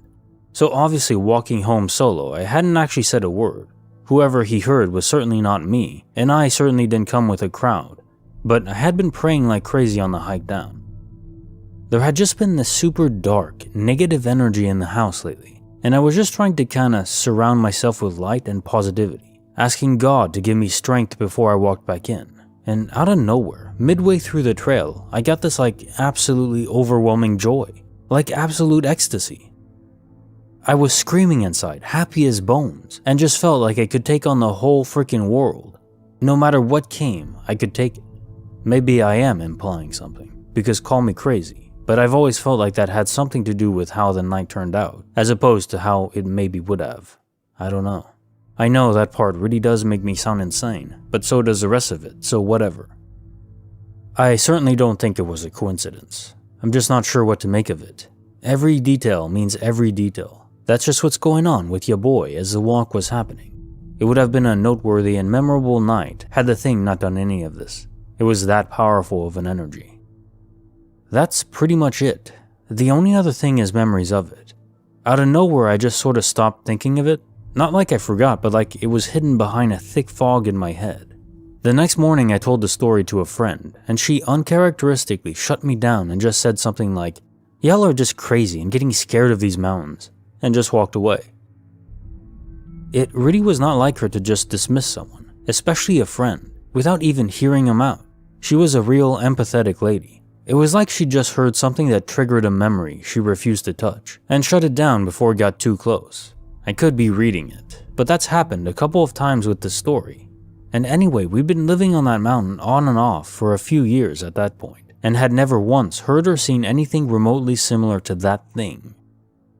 Until that night, we'd never even heard a story even vaguely resembling that. It just wasn't like we got spooked by our own house or the trail we took twice a day, every day, And it wasn't like we were seeing and hearing things based on stories we'd projected into the darkness, you know? But the weirdest freaking thing happened the moment she walked away. It was like a freaking fog just slowly poured over the memory, and the last time I remember thinking of it was that moment, and then it just freaking disappeared for months. How in the world does something that massive, that frightening, happen in your life and you just stop thinking about it? And then one day it just popped back up. I was honestly so surprised and unsure of how I hadn't thought of it in so long. It was almost more baffling than anything we actually witnessed. I asked my friend just before I sent this if he'd felt the same fog, and he said, absolutely. He doesn't really like talking about that night, honestly, and he's told me that I cannot help but bring it up as often as possible, hoping by talking it through we'd find some sort of explanation for any of what happened. Even as I typed the message though, I'd felt like I'd asked him a million times already and just forgotten his answer. Maybe I have. That isn't a super uncommon thing to do, I guess. Now that's pretty much everything. I really felt like I needed to convey as absolutely many details as I could possibly remember, just in case someone reading this has any sort of experience with any part of it. A mimic or a humanoid or memory loss, anything. I really don't know what to make of all of this. All I have are the details of that night and my memory of doing something bizarre afterward. I have never known what to make of it, but the other guy's posts from a few weeks back honestly helped me after 3 years of grappling with the experience. Just seeing something that might be similar seems like I've learned as much about it as I honestly feel comfortable knowing. I just figured maybe someone else might be in the same boat and maybe needs to see some sort of validation. Just validation, I guess. Thanks for listening. Case file number 376, written by Beta Brains. To save my dog, something manipulated time. I'll start with this. My dog is fine. I've had a lot of glitches in my life, but this is one of the only ones that had multiple witnesses. I have a smallish dog that gets out of the yard constantly because he's a fox terrier and can dig out of anything. So last summer he gets out and I hear him barking at our neighbors. I go on the porch and he's across the street barking at the grumpy old lady in a housecoat, and she's rolling her eyes at me and I'm embarrassed. So I whistle for my dog and he does the super boost run he always does when he's being sneaky and starts darting across the street. I have this moment, kinda like one of those school math questions when I hear a car show up in my periphery and look at my dog. Then the car, then my dog. Then my brain is like the math meme lady. So I start yelling at him to stay and running towards him, but I just knew he was about to get hit. Almost like a weird precognition moment, because I for sure don't know math. It felt like time actually stopped moving. Seriously, like the X-Men scenes with Quicksilver, and just as I see he's about to collide with the car, I scream. I'm not a screamer, but the scream that came out could have stopped time. It was like a weird sonic boom that made my vision fuzzy. And I see his torso completely run over by the front tire. And then there's this kind of fuzz and almost a click where the same split second happens again, but the car barely grazes him and he keeps running right into the yard. Time gets a little fuzzy because I'm losing my mind, but I open the back door and he comes in perfectly fine minus a small scratch on his eye. I run back out front and the driver and his wife, who is hysterical, are still in the middle of the street and the housecoat lady's jaw is on the ground. And all four of us are looking at each other like, what the hell just happened? The driver's wife is leaning over him, out of the window, in complete disbelief that he's not dead. Both them and the neighbors saw the timeline where he was smashed, but he ran out of the other side fine. I saw both. $400 in x-rays later, the vet says he's perfectly fine. The driver honestly sat outside for like 20 to 30 minutes because they kept having me check to make sure he wasn't internally bleeding. And I'm like, no guys, he's fine. And the driver says how? And honestly, I don't know. Case notes. You know what this makes me think of? It actually makes me think of editing, where you're slicing in different timelines, you're cutting out audio portions, you're moving frames around. It's like splicing things together. You can make it look like something happened for 1 second, one frame, and then you layer on another frame right after, maybe with a cross dissolve, and then you're in a different timeline. It's almost like someone was editing the file of the server in real time to save your dog. Now, why anyone would do that, I don't know. I mean, it's lovely that your dog is safe, but I wonder if, for some reason, he has an important role to play. Be sure to protect him. Case file number 377, written by Caxry of Flame and Time. About 2 to 3 years ago, I remember stopping home from a drive so I could use a bathroom and grab some snacks. It wasn't a particularly long drive, maybe an hour or so, and I wasn't the driver. After stopping home and using the bathroom, I saw a candle in the gallery. It was a tiny candle. I felt the need to light it, so I did. It was hard since it was a small candle. Then, for some reason, I get the idea to spray this perfume on it. I don't know what I expected to happen or why I thought it was even a good idea, but I sprayed the perfume on the flame from the candle and saw an explosion and the candle shattering and felt fire on my skin and clothes surrounding me. I closed my eyes for a second, and then the next thing I knew, I was right back to where I started, an unlit candle. This is one of the only experiences I've had like this. I've had a few similar ones, but I don't remember anything as vividly as this. Has anyone experienced anything similar? Case file number 378, written by Scott and Shadyside. Walmart, Cinnamon Toast Crunch, underwear, and a glitch. I went to visit some friends who live about 3 hours away last weekend. I realized as I was last minute packing that I had no clean underwear. I arrived Friday night and my buddy and I ran to Walmart early Saturday morning. I got a 3-pack of undies, milk, and Cinnamon Toast Crunch. Narrator's notes. Nice. Went through the self-checkout line, enjoyed the cereal, wore the underwear all weekend. End of story. That was until Tuesday when I grabbed my weekend bag to unpack and do laundry. I pulled out the used undies, but dug deeper and found brand new, still rolled up and taped, another pair, and another pair, and another pair. Well, that's impossible, because I only got one 3-pack of undies. Where are these coming from? I was stumped, so I messaged my buddy and asked if he could find the packaging or receipt in his trash. He also remembers me getting a 3-pack, because we got a laugh when I flipped the pack and asked him if I'm still an extra large or if my virus weight put me in the higher size bracket. I'm still well into extra large territory. Then I thought, well, let me look at my account and see if I accidentally grabbed a bigger pack, although I'm sure I didn't. The price of cereal and milk is pretty predictable, so let's see what the total was. I look at my account and there's nothing from Walmart. I'm like, huh? So it's been well over a week now and still no back record of the underwear, cereal, or milk purchase, and I'm still baffled at the multiplying underwear, but I'm not complaining either. Bonus file, written by Anonymous. This is hallowed ground, says Eminem. Hello. So I stay in an apartment in the city center. I've been having some weird occurrences happen in my home. I've only lived here for just under 2 months. Tonight, I tried Googling the history of where I live after my experiences.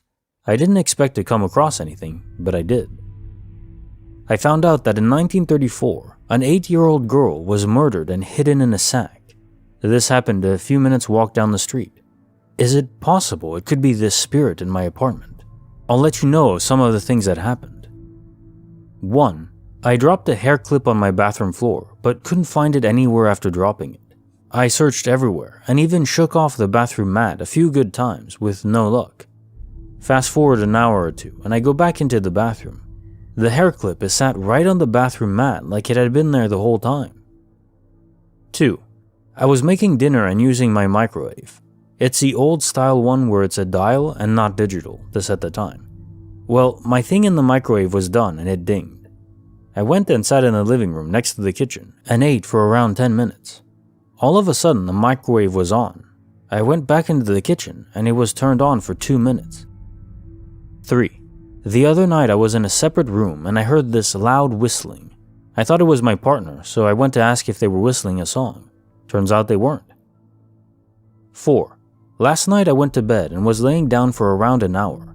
My partner was still in the office and I heard music playing. I went through to ask them to turn it down, but then realized it was actually coming from the living room. The Alexa, which I haven't used in a good 2 weeks, was playing Guns A-Blazing by Eminem from the album Music to Be Murdered By.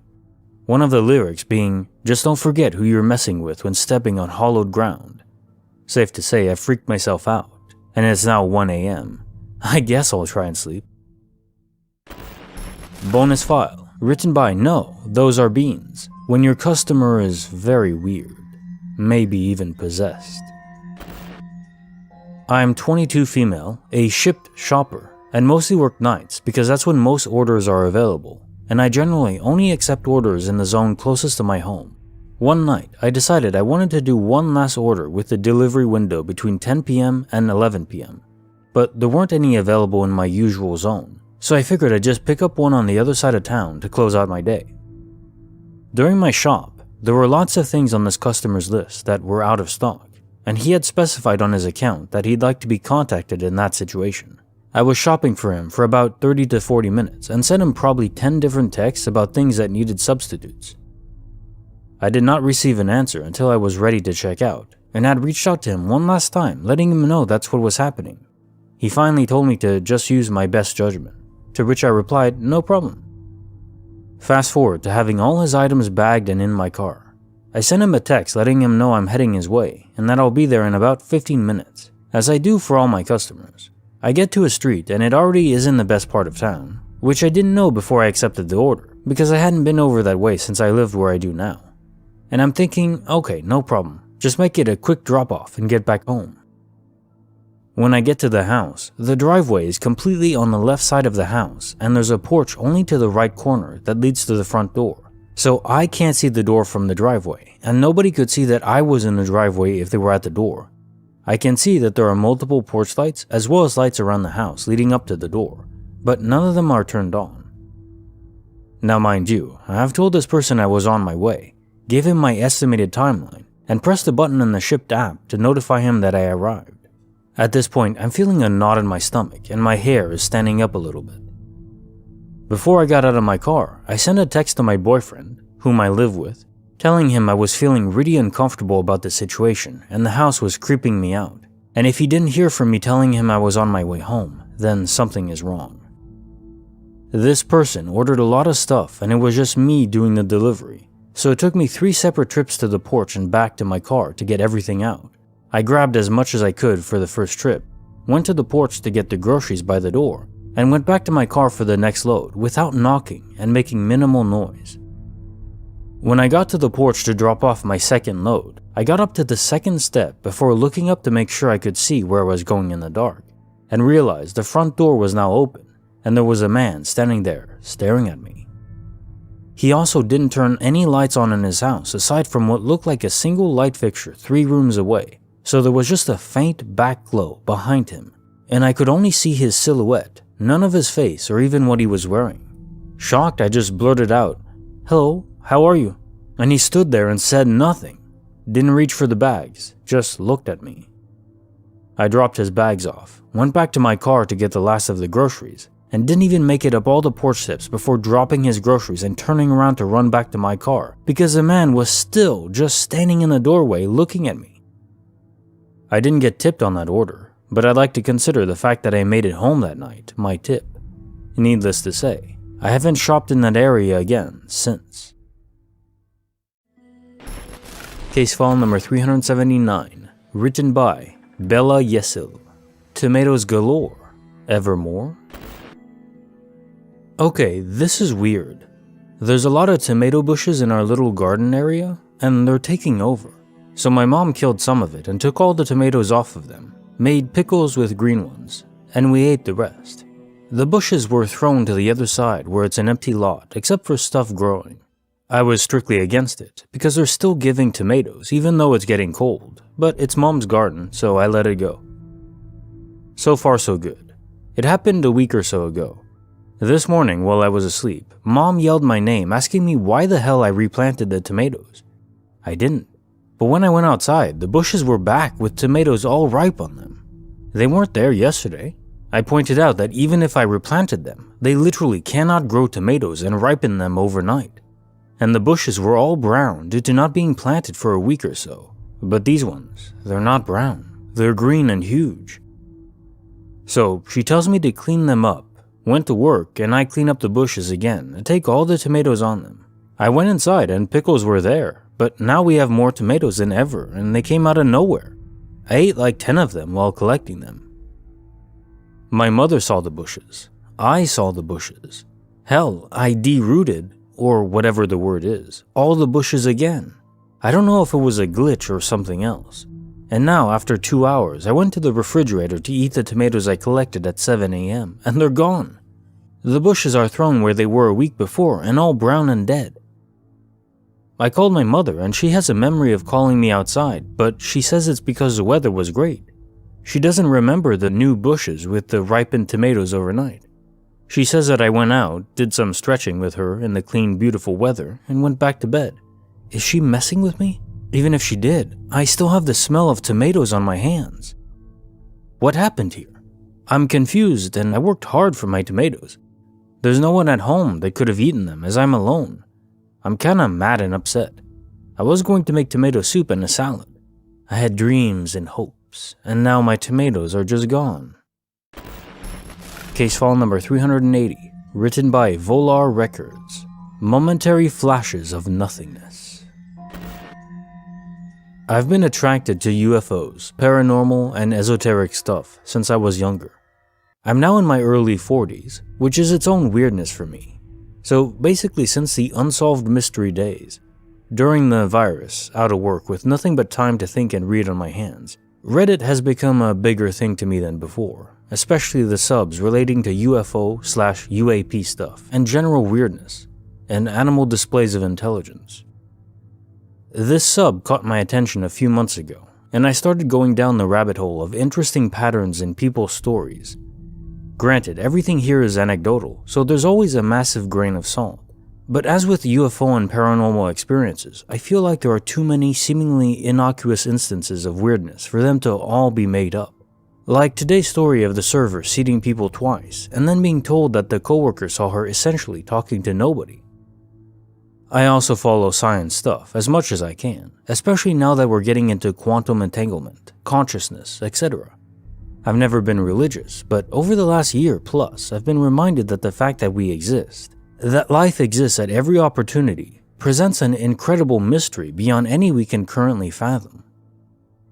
Anyway, my wife mentioned a post from the sub to me, part of a recurring trend of posts about children telling their parents about their past lives. I discovered that there were a few others somewhat similar. People seconds away from deadly car crashes, or actually remembering the crashes, then waking up and avoiding the turn, etc. Of course, it's still all anecdotal, so who really knows? But really interesting nonetheless. So we get to talking about this stuff. She's been working remotely throughout the past 2 years, and I've been left with not much focus besides the world on fire, and a lot of time to wander and follow all this stuff and collect data. So as we're talking about it all, the nature of consciousness, the quantum stuff, the time crystal, etc., my field of vision flickered twice. I'm used to momentary power drops and stuff from living in different places, but this wasn't like that. It was like everything around flashed to nothingness for a split second as we were talking about this stuff. I should have said something to her, but didn't, and really regret that. But it was as if, while we were focusing on these possibilities, my reality snapped to nothingness twice, in maybe the span of a minute or two. I'm aware it could be purely psychological, but it was still weird as hell. I haven't been able to stop thinking about it since, wondering if anyone else has experienced something similar. Case notes. So yes, this has happened to other people. I've actually narrated a few stories where people are in their homes or in their cars and people around them also experience it. So the fact that your wife didn't, or maybe she did and also didn't mention anything, people often compare it to the sun just going completely black for a split second or maybe a second. But in some cases, the sound disappears too in that brief period of time. It's like everything simply stops processing. I often bring it up, but it's like playing an MMO and the client-side info not processing, so everything freezes up. But then I think it's more like the monitor stopping to receive information, and the speakers too. So if we are in an MMORPG, a game we all chose to play, but a hyper-realistic one, then there's a central server that's processing all the behind-the-scenes stuff. Then there's a client that's displaying all the graphics for us and stuff like that. But then the client has to transmit that data to the receptors, the monitor, or in this case, however we're connected to the game. It still needs to receive that data. So maybe there's a tiny glitch sometimes, not often. It doesn't even affect everyone, at least as far as we know. Hasn't happened to me yet. That data stream is interrupted for a tiny amount of time, but enough to notice. Bonus file, written by 1987 Raph. It wouldn't be that surprising if a prison ended up being haunted, would it? I'm a prison officer, not a storyteller, so this may be either really long and boring or full of information that's irrelevant, but I think you'll enjoy. We start our nights at approximately 8 p.m. and are locked in until the following morning at 6 a.m. It's essentially a skeleton crew and several hundred prisoners secured behind their doors. This week has been the most activity that I have ever experienced, and a lot of my colleagues who worked had spooky happenings as well. I'm not really a believer per se. However, a lot of spooky unexplained stuff happened that night, and I have no choice but to begin to believe when it's added all up together. I'll start off with some personal backstory and my experiences, and then this week's activity.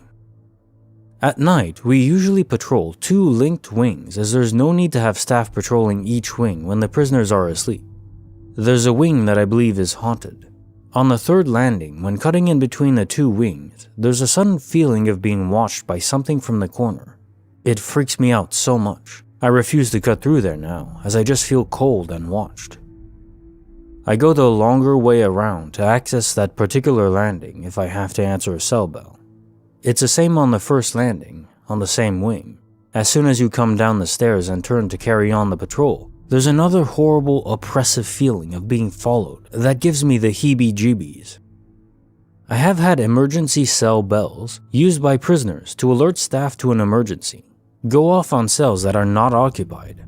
Random doors slam when all the doors, apart from toilet, staff room, and office doors, are locked for obvious reasons, and also thought I've seen movement on CCTV cameras when I'm on my own. I've also heard things. However, anyone who has either been in prison or worked in one will know they are noisy, even at night. I have never said anything about this to colleagues because being a prison officer, dealing with hardened criminals, and being spooked by nothing is a surefire way to get the mick taken out of you. Fast forward to this week. Luckily, I was not on this wing and was a member of staff that walks around supporting patrolling staff. I spooked a patrol on a random wing as they didn't hear me, and I made a joke about whether they thought I was a ghost. We got talking about ghosts and stuff, and naturally, the subject of this wing came up. My face must have said it all, because they said, "Don't tell me the 3s as you cut through, and the 1s as you come off the stairs."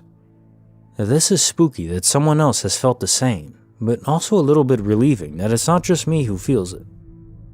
I carried on with my rounds and chatted to people and got talking about my good jump scare in our chat. It turns out that a lot of people who work in prisons believe in ghosts after working night shifts. One of the patrols told me that they also called me to sit with them as they heard a loud bang as though it was a cell door slamming shut. They went and investigated and nothing was there. They had just sat back down and it went again. This obviously spooked them. We began talking about how it's weird that ghosts have been mentioned and that happens. He then had his own story about the wing I think is haunted, where one of the metal security gates slammed shut behind him on the 3's landing as he was cutting through one night. Now, having worked on this wing, that gate doesn't move on its own as it's heavy, let alone slam behind anyone of its own accord. We have a laugh about being blokes and scared of shadows, and I crack on with seeing the next person. To access them, I have to go through a wooden door and a metal gate. It's pitch black and I don't have my torch, so I open the wooden door and then the metal gate and step in to look for the light switch so I can see to lock the door and gate behind me. As I'm doing this, the wooden door slams shut directly behind me with a huge force. I jumped. It wasn't a windy night, and we are indoors, so no breeze or anything. Let me tell you, I have never shut some doors and gates so fast in my life. I spend my rounds talking about the ghosts and seeing what everyone's stories are, and there are interesting stories, but everyone I speak to talks about this haunted wing and either the 3s where they feel like they're being watched or the 1s as they come off the stairs. These are all mentioned. By this point, I had spoken to 6 staff and all of them said the same thing. That's too much of a coincidence for me. I finally go into the haunted wing and I'm talking to the patrol who has all the lights on for what I can now only assume is the obvious, as they have felt it too. And I swear I see someone moving on the cameras on the 1s walking towards the office just before they go out of camera. Nothing there and nothing on the playback. Hope you enjoyed my ramblings. Case file number 381, written by Deku Dynamite. Memories of a troubled safe haven teen that never stayed with them. Walked into my best friend's house in 2001, 8th grade. She was getting ready in the bathroom. I was chatting her up. I took a few steps into the hallway to look into the living room. I thought I heard her mom or something. There, I see a young woman sitting on the couch. I knew her, Riley. She lived in a different state and did drugs with my cousin, but had no relation to my best friend or her family. My brain wouldn't compute. I pull my best friend into the hallway and point. She sees her too. I said, I know her. Her name is Riley. I didn't mention the drugs because I'm sure this chick can hear me. Riley waves and smiles. She embodies mischief. Bestie confirms. Nope, never seen her before. Why the hell is she on the couch? My friend and I disappear in the opposite direction, looking for her mom. Why didn't we approach Riley instead? Riley was creepy. When she looked at you, it was like she wanted to eat you or devour your soul. Terrifying. Might have been the drugs. We find her mom outside. She tells us, she's having problems at home. I'm not telling you anything more. You girls be nice. Make her feel at home. Riley stays there for a month or two. My best friend's mom sometimes housed victims of abuse through a non-profit. She was the newest safe haven for Riley. Fast forward 10-ish years. My best friend and I are going to visit my cousin. Guess who we see? Creepy McCreepy. Riley says she hasn't seen me since I was a small child. I give her a puzzled look. Maybe she wanted to keep the home abuse a secret. Forget it all. She acts like she has never met my best friend. Okay, so maybe nobody in her life knows about this trip to a safe house for a month. Gotcha. We're all clued in. Later, Riley and I end up alone on the outdoor deck. She says something like, I can't believe I haven't seen you since you were 5 years old, and a few other curiosities. I didn't intend to comment on anything, but like word vomit, it just came out. Do you really not remember seeing me? After explaining everything, the safe house, her month's stay, etc. During those months, we talked about my cousin, their drug use, her family. She looked effing baffled. I told her if she didn't believe me, we could grab my bestie and get her side of it. She agrees. Bestie comes out. Riley is now so perplexed that she's not even talking. Then it's denial. She says she must have had a doppelganger or a twin. We say no, you talked about my cousin, your home, nothing was different. Now we're getting concerned we're going to bring up repressed memories or crap. I'm trying to leave it alone, change the subject. Nope. Dog meets bone. She starts asking us what this year was, what month, says she can prove it wasn't her. Riley calls my cousin out and asks him what grade they were in when they went to Yellowstone for 2 weeks. Through photos and 3 hours of sleuthing. Indeed, Riley was in Yellowstone with my cousin the same time she was at the safe house.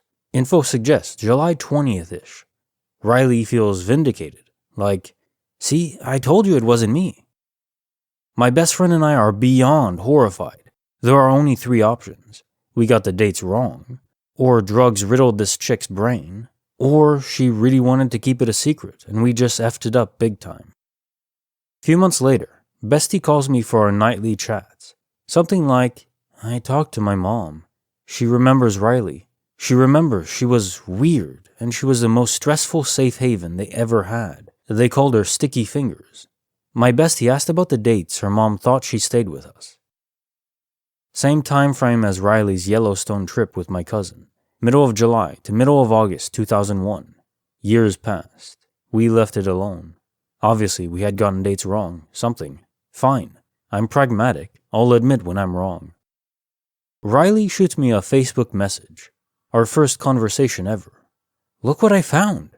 She and my cousin had a photo of them at Cook City entrance, with a firefighter who had been battling a fire for a week or so that summer. The date was in the photo. July 31st, 2001. Middle of their trip to Yellowstone. My bestie's birthday is August 2nd. Riley was there for that party.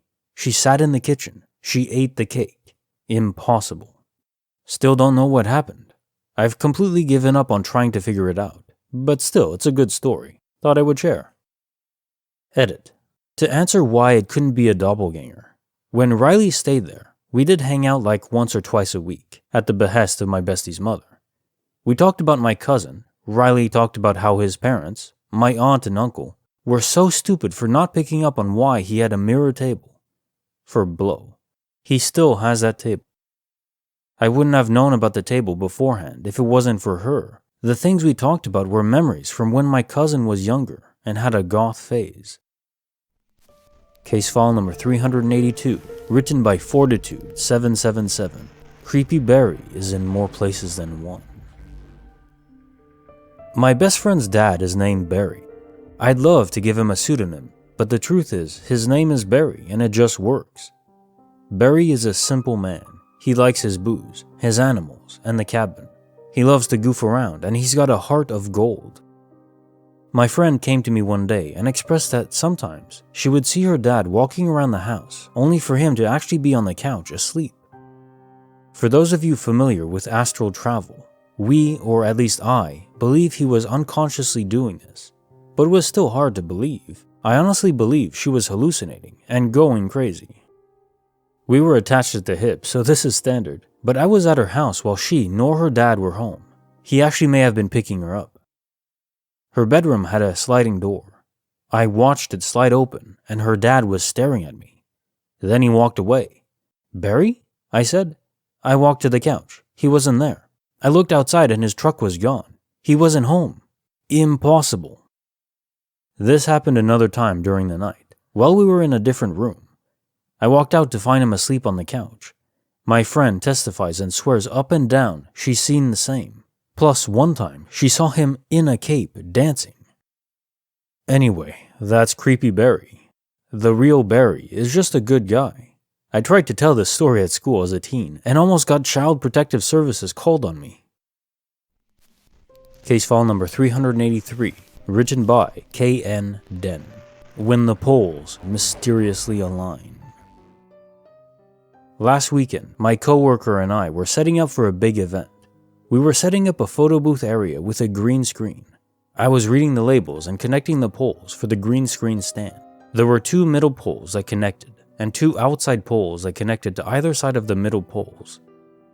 The 2 middle poles connected no problem, but when it came to connecting the outside poles, we ran into the same problem. The ends didn't match. I tried to connect the pole to side A, but it didn't fit. So I flipped the pole and tried to connect to side B, with no luck. I watched my coworker attempt the same thing, trying one side, then the other, with the same results. I told her to check the bag for more poles while I held on to my pole and the middle pole. There were no more poles in the bag, so I tried again with almost 100% confidence that it wasn't going to work. That's when the end of my pole slides and clicks into place. I watched my coworker do the same thing. Just a few seconds before that, the poles did not match and the ends had looked completely different, but suddenly they matched perfectly.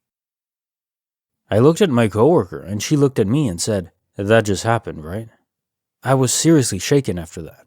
I think if I had been alone, I would have shaken it off as not paying attention, but the fact that my coworker and I saw it happen at the same time freaked me out a bit. Luckily, I haven't experienced any more glitches since. My coworker, on the other hand, said she had a few more weird experiences since then. Case notes, file number 383. There's something curious in this small glitch, in that it's a small moment, but I think it had to happen. You had to be able to set those poles up. I wonder if there was a manufacturing glitch, like a real mundane problem in how the poles were made, or maybe you didn't receive the correct ones in the package. But then the server programmers decided, hey, this isn't right, this has to happen, this event has to happen. So they reconfigured the ends of the poles to match correctly. And if that's the case, I wonder how many other things are being controlled. I do think we have free will, but everything else around us might just be fair game. Just a thought. Case file number 384, written by No Manager 342. A radio signal to confirm a time tunnel. This happened in the mid-2000s. My husband had bought a used pickup truck that had been worked on and souped up, as the saying goes. We called it his race truck. By all appearances, it seemed to be a normal truck. It ran fast, and I'm pretty sure we drove it for a while before noticing an odd occurrence. At this point in time, every morning during the week, my husband and I drove together to a place halfway between our jobs where I would pick up a car at a friend's business and head east, while he continued north. It saved on gas. Most of our commute together was on the interstate. There was one spot in particular where something very strange happened every morning around 6 a.m. We listened to talk radio during the ride, and several miles past a way station for tractor trailers, the radio would develop static and fuzz out. When it came back on, the previous minute of the broadcast we had just been listening to would play all over again. Then the broadcast would continue as normal. The first time it happened, we didn't think much of it. Just a crazy blip in the radio signal, right? Then it happened again the next day, and the next, and on. Every morning, the static, and then the previous 60 seconds would play all over again. We thought it must be the radio station having issues. After a while though, it went from being a curiosity to a downright annoyance. It was like having to do over a whole minute every day. We could not find a rational explanation either, but it was somehow tied to that truck. If memory serves correctly, I think it did happen with another radio station one time. However, it did not happen in any other vehicles or near any other way stations. It continued to occur like clockwork for as long as my husband owned the truck, but after he sold it, we never experienced a repeating minute again. That particular stretch of interstate does seem to possess some kind of time anomaly. It's like an inverse of Einstein's theory. For about a 25-mile stretch, which includes the way station, I have noticed the faster I drive, the longer it takes to reach my destination. Conversely, the slower I drive, I make it with time to spare. I have monitored the clock against my speedometer, and even allowing for morning traffic, this still bears out. My husband and I call it the time tunnel, and I have been on time for work many mornings, thanks to this anomaly. Past that 25-mile range, however, it's back to ordinary laws of physics, so you better step on it. Case file number 385, written by PM Puns and Sea Shanties. When you plant bell peppers but receive melons? A few sprinkled weeks ago, I was cutting bell peppers for dinner. My 12-year-old asked if he could plant the seeds because the gardens were empty, awaiting fall planting. I gave permission for him to use the bed on the right and watched him plant them right away. I thought about how bell peppers weren't part of my plan, but it's okay. I'm tardy on planting anyway. So the weeks pass and the seeds grow. Cool. Last week I finally got around to ordering the seeds for fall planting. But it's weird. I didn't think bell peppers grow a vine. A vine is slowly taking over the right and left beds. It has curly tendrils that reach to grab onto things. It has yellow flowers. I'm very confused. Then last night I went to tell my 12-year-old to go look at his bell peppers because there might be some fruit by now. We go together and discover melons? What? There are cantaloupes growing in my garden. We don't throw garden seeds in there willy-nilly. I carefully plan the beds. I watched him plant the bell peppers. We don't even buy cantaloupes more than once or twice a year, and I usually buy them already cut. There's enough plants that it couldn't have been an accident. Right where he planted the bell pepper seeds, moments after I cut them open, are melons. So I have no idea. Here's a couple of extra points. I live in the desert. There's no squirrels here. There's a few birds and certainly not a ton of other gardeners. I don't compost. The soil is old, several seasons, and I carefully plan it out so there's little room for a volunteer. Case notes, file number 385. It's not quantum immortality because your son still remembers planting bell peppers, so there is some anomaly happening in your original universe. You didn't cross over to anywhere. And it's not something that happens often. I mean, I've never even heard of this happening to a farmer, and they plant thousands and thousands of seeds, millions even. If this was a common glitch, you'd hear it more often. Even from amateur gardeners, I don't hear it at all. My mom has a garden herself, and this has never happened. And I have to say, although I like bell peppers, cantaloupes are just superior. They are the best fruit. Maybe watermelons are a close second. Case file number 386, written by Scatall, 92. The weirdest neighborhood you've ever seen. So I moved here around 7 months ago. My house is in a square with 8 other houses all facing towards a small patch of grass at the front. The first day we got the keys, we met our next door neighbor, Janet. She was standing outside her front door when we walked up to the house, almost like she was waiting for us. I see Janet a lot and speak with her often. I'm sure she is a real person. I've even met her adult daughter, and I've seen Janet around the local area. A few days after moving in, a courier knocked and asked if I would take a parcel for the people on the other side of the square. I thought it was strange that he had knocked on my door rather than someone closer, but I obliged. A man came a few hours later and asked if I had a package for house number. I gave him the package, and the man introduced himself as Mark. I haven't seen him since that day. Other than those already discussed, I have never seen another person on the square, even my next door neighbor on the other side. I have heard noises from them, but I've never physically seen them. I am home 6 days per week, and my husband is home the other day. Neither of us has ever seen anyone. I can see all of their front doors from my house. A week ago, I was chatting with Janet. I asked her how long she had lived here. She said 24 years. This is definitely true because I have at least one mutual acquaintance with her, and they have verified this. I asked her if she knew any of the neighbors. She said she didn't know any of the neighbors at all. Janet is a very friendly and warm person, and she is very chatty, so it just doesn't make sense for her to not know any of our neighbors, at least casually. You might be thinking that all the houses are empty. This is not the case. The hedges at the front of the houses are all maintained. The windows are clean. The flower beds are looked after. Then yesterday, I saw a man on the grass. He was in the middle of the green, carrying a laptop bag. I watched him walk into one of the houses. Then an hour later, I saw him again, still carrying a laptop bag. I saw him in the middle of the green and watched him walk into the same house. It really felt like a glitch. It was the exact same sequence, twice. Tonight will be Halloween. I was hoping to take my kids around the square trick-or-treating and also use this as a way to see if any of my neighbors exist. Not one house has a pumpkin or any decorations, which means it would be rude to knock on the doors tonight. I'm honestly starting to feel crazy. Edit. Tuesday night we put our bins out from 6 p.m. onwards. I'm going to stake out. I'll let you know what happens. Update. So tonight I built a blanket fort in the toddler's bedroom and we watched movies. Their room overlooks the green. I sat by the window and watched out for my neighbors to put out their bins. And sure enough, they exist. I saw a laptop bag guy, an old woman, a woman coming out of the house where Mark lives. Maybe a wife? I didn't see anyone else, but now at least I know I do have neighbors. I will definitely be writing them all Christmas cards this year. I do wonder though, why did the laptop bag man repeat? Case file number 387, written by Star Gentle, a onesie glitch.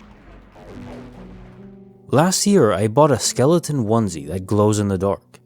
I wore it to my friends yesterday, and she loved it and wanted one to wear to her work on Friday. We called the store where I got it to see if they had them this year. Yes, they said, only one left, size small. It was just returned. We get in the car and drive 40 minutes, since my friend lives out in the countryside. Arriving at the store, we immediately hit the onesie section. A peach, a devil, a sloth, no skeleton. We asked the desk, and yes, they have the one in small size there. They won't let her try it on due to restrictions. The one I'm wearing is also size small. My friend has the great idea to go try on mine in the bathroom. So we go to the mall and find the bathroom. She tries it on, and while tight and the hood couldn't zip up comfortably, she's optimistic she can make it work. Back to the store. My friend goes right to the onesie rack and holds up a pristinely folded, brand new, size large skeleton onesie. I know this is subtle and easily written off for some, but we had thoroughly searched the area. The employees had also looked for us earlier. It's unlikely someone was carrying it around with them for an hour. Case file number 388, written by Not Your Mama. Can you imagine the horror of a Fudgesicle disappearing? Okay, this has bothered me for years. My family was moving out of our home. My middle son was starting college, and my husband had to start a new job. I stayed at our home with our 12-year-old daughter. I was waiting for movers, and then we were getting on the road ourselves. On the first day the mover came, I asked them to leave one mattress and said I would pack the small TV in my car. So they have packed up about 85% of the house. All that is left in my bedroom is the mattress, and they are going to get that the next day. A blanket and the TV. I need to clean out the fridge, so I asked my daughter if she wants the last Fudgesicle. She is sitting on the mattress near the wall, and I toss it to her. So the Fudgesicle bounces off her hands and hits the wall. We both see this and look at the floor. We logically know that the Fudgesicle must be there, except it isn't. I move the mattress. I even go grab a book and toss it to her, hoping to recreate the path this dessert has taken. We are both losing our minds. The furniture is gone, so it cannot be hiding. Also, it's a frozen chocolate Fudgesicle, and I have a light carpet that I have to shampoo tomorrow before we pull up the stakes and move. We never found it. The movers came, I cleaned all the carpets, did a walkthrough with the agency that was going to rent out this house for us. Still, no Fudgesicle, no stain to clean up, no wrapper, no stick, no nothing. My daughter, now 20, recalls this very clearly and has brought it up as the weirdest thing to have ever happened to her. We still have no idea how or why. I'm pretty sure my daughter in an alternate dimension has a story about how I had nothing in my hand and a Fudgesicle landed on her. Case notes, file number 388. Oh, so another classic disappearing object phenomena. The only glitch I've experienced, twice now, but this time with food. And that actually terrifies me, because if food starts disappearing, well, we're in trouble, aren't we? And this is such an awesome version of it because, as you say, it's a Fudgesicle. If someone would just say, well, okay, nothing's really disappearing, it's just that things are bouncing away, like under something that you just didn't check. Well, in this case, you were moving, so literally everything was taken out, and there was no place for anything to hide to have bounced off to into a deep dark crevice. And even if that was the case, it would have melted. You would have seen a puddle of chocolate deliciousness somewhere, but there just wasn't anything. No stain on the carpet, as you say, no nothing. The only place he could have gone is wherever things go when they disappear. Case file number 389, written by Potty Animal. UFO strips near an Air Force base. My father had a sighting of a large, bright, round light in the sky south of Kansas City in the vicinity of Richards-Gebar Air Force Base. He was driving to his job at a grocery store when he saw it and thought, must be the moon. But when he came to a clearing and could see it better, he saw that it was at least twice as big as the biggest full moon he'd ever seen. He pulled over to look at it and watched it as it slowly erased from the bottom. He says that it looked like perfect horizontal strips were being removed from it, like being erased from a chalkboard. It took about 5 minutes for it to disappear. He told a friend at work about the sighting, but didn't think much of it until a week later when 2 nurses called in to his favorite radio talk show, The Mike Murphy Show, a great morning talk show at the time. Mike was a big UFO/paranormal fan and reported seeing the same thing. This was in the late 80s or early 90s. He's told this story many times over the years and still doesn't know what he saw. He is 82 now and still wishes he could find out. Does anyone have any idea what it could have been? He insists it wasn't the moon. I've tried to Google it a few times, but it's hard to describe in a search engine. Case notes, file number 389. So I would say, okay, I love aliens. I love the idea of aliens. But this doesn't mean that every UFO is an alien spacecraft. They're just unidentified flying objects. It could simply be that this was some sort of military test. And I think often that is the case. Not always, but I think often. And it makes sense too, because often these UFOs are reported near Air Force bases. They probably are secret military deployments of advanced technology. Case file number 390, written by Shadows That Bind. Elevators out of place, dates that don't bind, and cancer that just vanishes. There are 2 events that I can't shake. I apologize in advance if this bores anyone, but I don't think it will. The first, if you look at my post history, I was diagnosed with thyroid cancer early in the year. I asked for a second opinion from the UCSF, and soon after, a friend recommended juicing and visualization. I rolled with it, but every time I practiced my visualization, I couldn't stop picturing doctor after doctor coming into the room, amazed at the little lump having disappeared. The thought of something that serious just vanishing, and several doctors at a busy facility running in to see the freak show, seemed too absurd for me to entertain. Flash forward to the day of my second biopsy, and that's exactly what happened. Except, while it's incredibly rare, a small percentage of people experience an obliteration of the nodule after a biopsy. So while that threw me off, it was the experience in the elevator that still has me perplexed. I entered one directly across from the front desk. It got stuck between floors, and when it started up again, it was now down the hall and to the left. The second, I have kept journals since childhood. Currently, they are kept in a locked chest and in a locked room. They never leave that room, and they certainly have never been held by anyone else. Going back through some a few weeks ago, I found that an entry had a different date next to it. That's not my handwriting. The date I wrote is circled. The other is not my handwriting. I know my handwriting. I have a carbon monoxide detector too. I don't drink or do drugs, and I don't have DID. When I look at my Google Calendar, the date written is the only date that's blank. Bonus file, written by Pokes a Little Cat. The strangest questions from a little child. So last night, I was taking my 5-year-old son to a trick-or-treat at a church.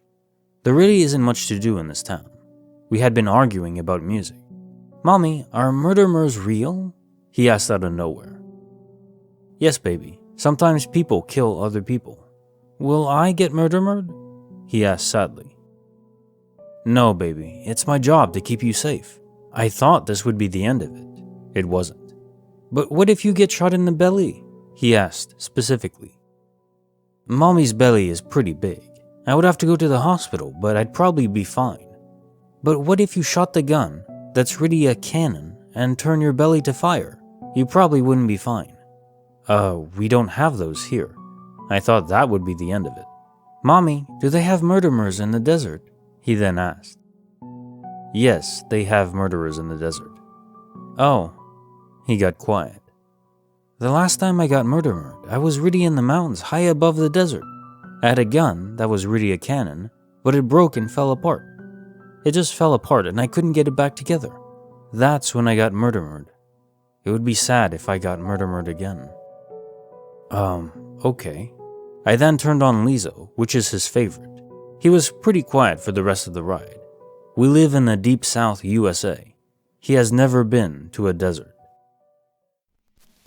Bonus file, written by Mysterious Front 233. When a ghost isn't sure how she feels about you. About a month ago, my boyfriend and I traveled back to his home country to visit family and friends for the first time since the pandemic hit. We stayed with his father, who had cared for his mother and stepfather in their apartment until their fairly recent passing, and we stayed in Grandma's room. This all happened on the first days of our trip. As soon as I started unpacking into the closet and drawer, I felt this very angry energy. I assumed she was confused as to who I was. We'd only met a couple times while she was alive, and her mind was not all there when we did meet. But she quite liked me then. Anyways, after I unpacked, I tried to get my boyfriend to also unpack, hoping that would ease the anxiety of the ghost that was very unhappy with my presence in her living space. But before he could unpack, as we were relaxing in the room, feeling jet-lagged, the bar that holds the hangers in the closet suddenly falls and crashes to the floor. My boyfriend fixes it. He doesn't believe in ghosts or anything, so I don't tell him my suspicions, but even he's weirded out by what happened. Later, when picking out clothes for our night out, I end up grabbing a clump of what I can only assume was her hair in the drawer. Very gross. Super did not like that. During the night as we were sleeping, the alarm clock on my nightstand starts going off at like 3 a.m. Now, there is no good reason an alarm should be set for that time, so it was definitely an assault on my sleep schedule. Also, that night, I had some sleep terrors. I kept seeing/feeling someone standing at the end corner of our bed, staring at us. In the morning, the closet falls again, but I go about my day normally, trying not to acknowledge the presence. I interacted with my boyfriend's dad, played with the dog, which was her dog. and throughout the day I felt the energy relax. There wasn't an angry voice in my ear anymore. At the end of the day, I found an earring next to my bed, where the night terror figure had been the night before. I took the earring and placed it on the nightstand. It was probably a peace offering, and I was happy to see it. I didn't take the earring or wear it or anything, but I made sure it stayed on the night table the whole trip. Nothing happened after those 2 days, but it's definitely the closest I've ever come to an actual physical ghostly experience. Case file number 391, written by Slide Cancels. When a YouTuber randomly yells, "Wake up." I feel like this is gonna sound insane, but I've been thinking about this for 2 days now, and I feel like I have to post this to see if anyone possibly has an explanation. 2 nights ago, me and my girlfriend were laying in bed with YouTube on the TV in the bedroom. I watched it while she sat on her phone or read. I have the YouTube autoplay feature on, so when one video ends, it just immediately plays the next one. I was watching a ton of Nick Merck's videos that night. For those who don't know, Nick Merckx is a gaming streamer / YouTuber. So I end up falling asleep while the videos are playing, and the TV is on lower than half volume, because it's late and was pretty much just background noise, honestly. I don't know how long exactly I was asleep, but it couldn't have been very long, because my girlfriend was still awake reading when this happened. But as I'm asleep, I hear clear as day, and extremely loudly, Nick Merckx himself go, "Wake up," in the most stern, bone-chilling tone.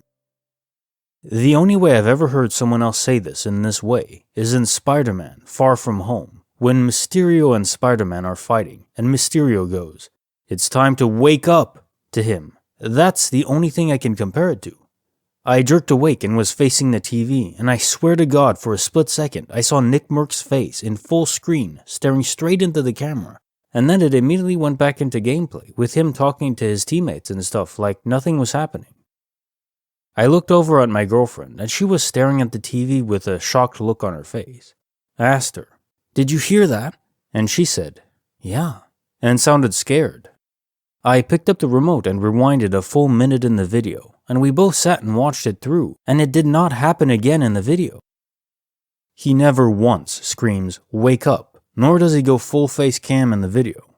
He only ever does full face cam in the intros, and he hasn't even been doing intros lately, so there's literally no full face cam at all in this video. I have no clue what happened. Can someone explain this? Edit. I appreciate all your jokes. Having people be able to not only relate to this, but make jokes about it is soothing in a way. A few points. 1. Did I get confirmation the next day from my girlfriend, or just when I woke up? After this happened, I didn't fall asleep for a while, and we stayed up together, freaked out for about an hour and a half, talking about what the hell just happened. As well as the next night, we both said we should just keep the TV off when going to bed. So yes, she definitely experienced it, and it was confirmed many times that night, as well as the next day. 2. Is it possible it was an ad? No, I have YouTube Red specifically because I watch YouTube on my TV every night, and the ads, especially mid-rolls, are extremely annoying, so I never get ads on YouTube because of that. 3. Could someone have cast onto the TV with their phone, or something like that? If it's possible to cast onto an Amazon Fire Stick, then possibly. But I have now talked to everyone that lives in my house since this happened about this experience, and all of them said they don't cast the TVs ever. So if it did happen, it would have had to be a random person like a neighbor, although my neighbors are far away as we live in a wooded area where the houses are really spread out.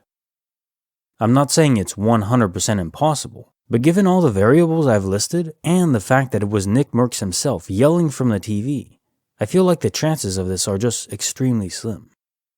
4. Did my girlfriend see it? I have asked her if she saw it, and she says she didn't, but I feel like I need to emphasize some details here, because I wrote this post very poorly before. When I say it was loud when he yelled, I mean it was loud, as if my soundbar had gone up to max volume, and then immediately back down to below half volume. Also, no, it was not me who yelled it in my sleep. Me and my girlfriend have talked about this a lot, as I said previously, and she knows it was the TV. She knows what Nick Merckx sounds like, and she said when it happened, she instantly thought it was the TV as well. There's no way it was me. 5. Do I have any other weird stuff happen around my house? Not a lot, honestly. My sister watched her closet doorknob twist back and forth once, and when she finally opened the door, there was no one in there. I feel like sometimes I can hear someone whisper in my ear, but I never really care because I feel like everyone has stories about, I swear someone just said my name, so I kinda blow it off.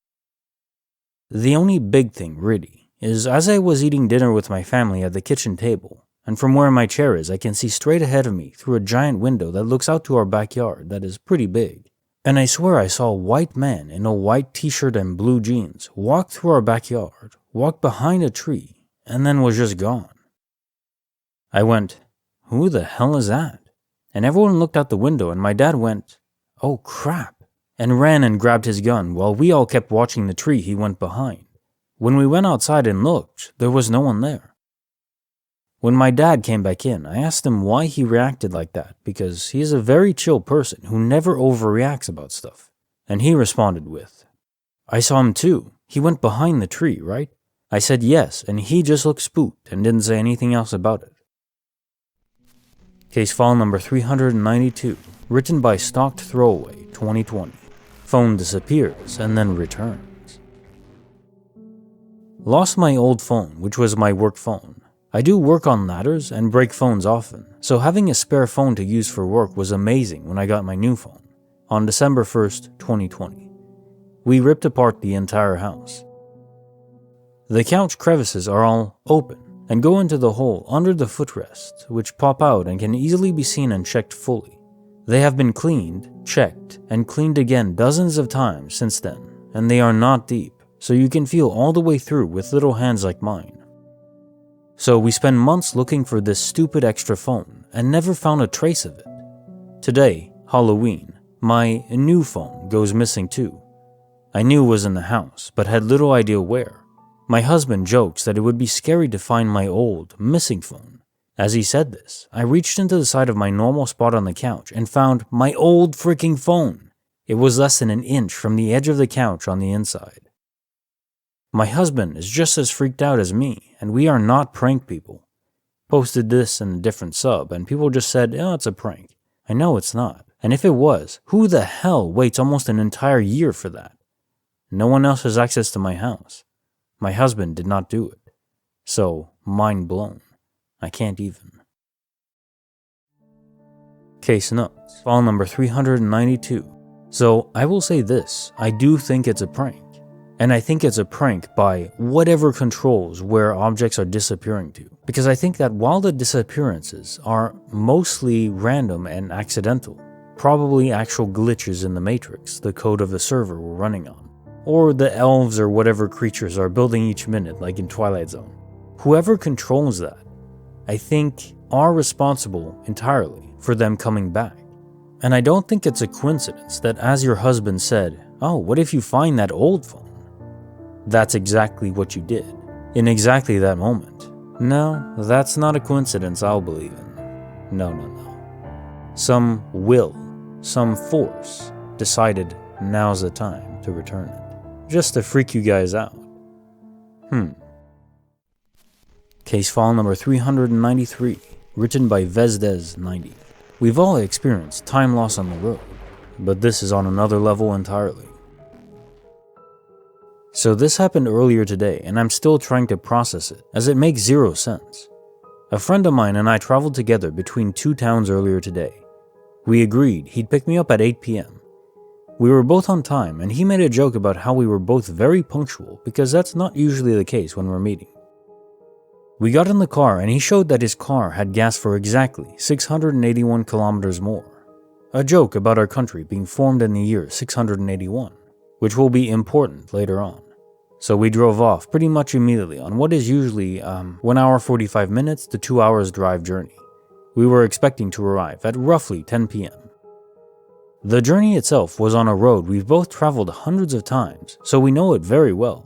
It's only 95 kilometers, but the road is through the mountain, so you can't really drive fast, and that's why it usually takes at least an hour and a half at the very minimum. There wasn't a lot of traffic in our direction, so we had a relaxed time chatting and driving.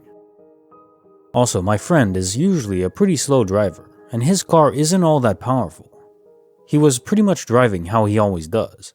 There wasn't a single time I thought he was speeding or anything, and his driving was never brought into the conversation because of how routine everything felt.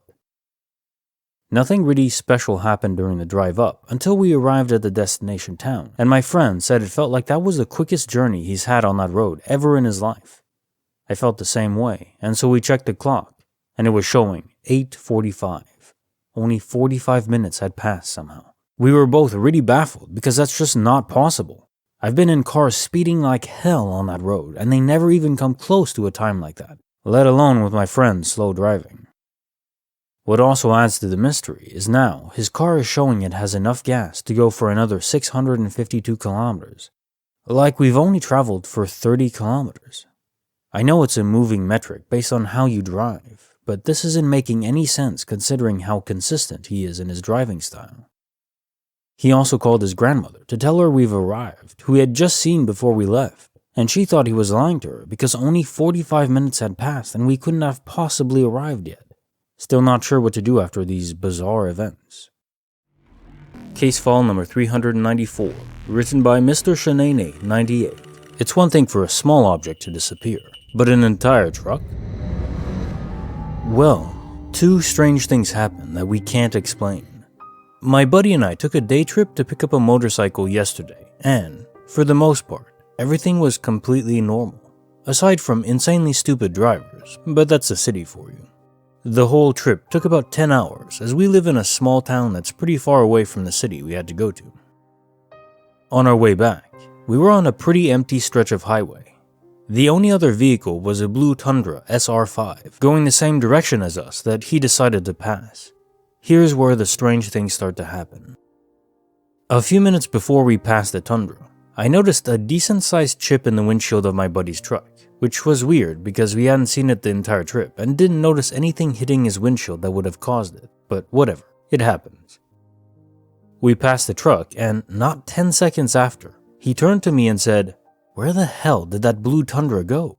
I asked him if he was talking about the one we had just passed, and all he said was, "So you saw it too, right?"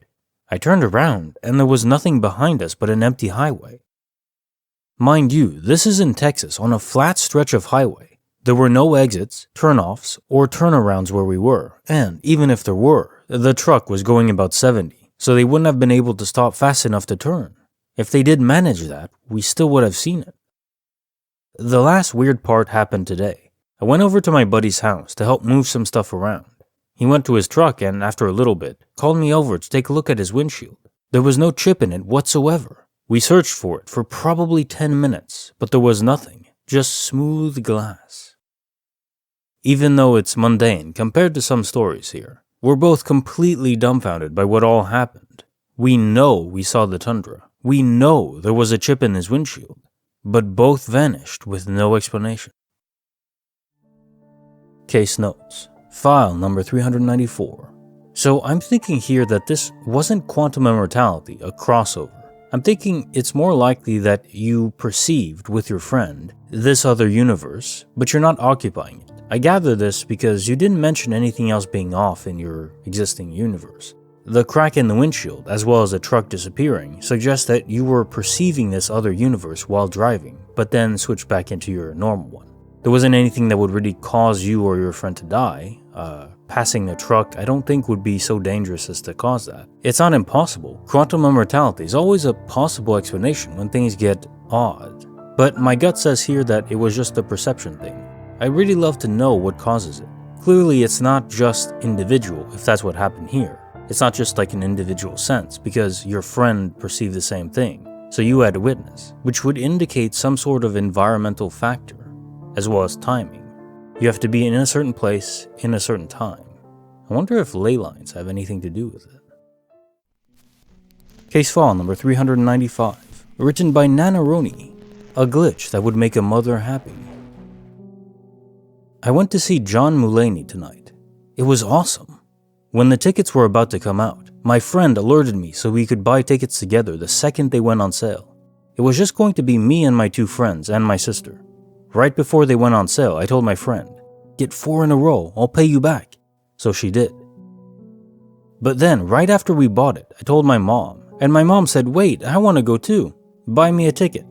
I went to go do it, but since they were a hot commodity, the seats on our row and directly behind us had all been snatched up.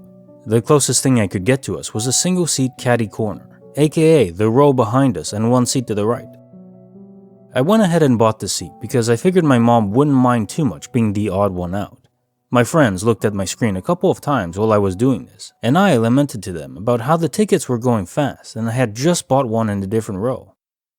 So the show was today.